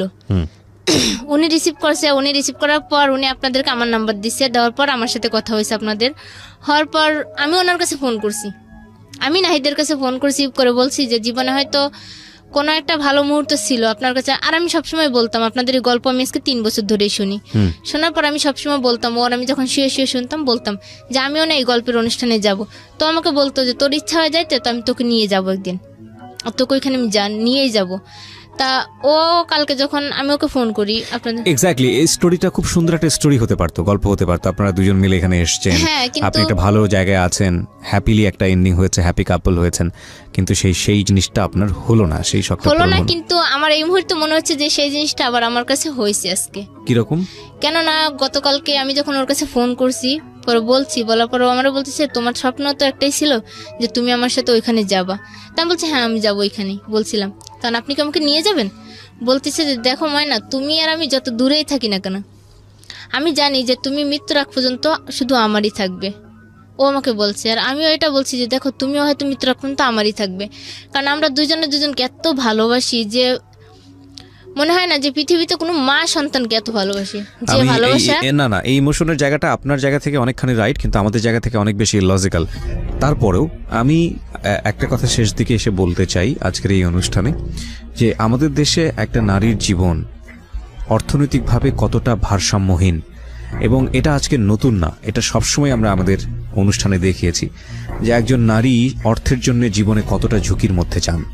এবং আজকে যে ময়না এখানে তার জীবনের যে সিক্রেটসগুলো এখানে রিভিল করলো, কতটা দুরবস্থার মধ্যে পড়ে সে বাধ্য হয়েছে। আমি শুধু একটা কথাই বলতে চাই, প্রতিটি মানুষই সম্ভাবনাময়, প্রতিটি মানুষের জীবনেই ভুল থাকে, প্রতিটি মানুষের জীবনে অপরাধ থাকে। কিন্তু ওই ভুল আর অপরাধ দিয়ে ওই মানুষের সারা জীবনের অবদান কিংবা সারা জীবনের সমস্ত ভালো জিনিসগুলোকে যদি ঠেকে দেয়া হয়, তাহলে সেটা তার কবর রচিত হলো না, সেটা একটা সম্ভাবনার কবর রচিত হলো। আমরা যেন সেই কাজটি কখনোই না করি।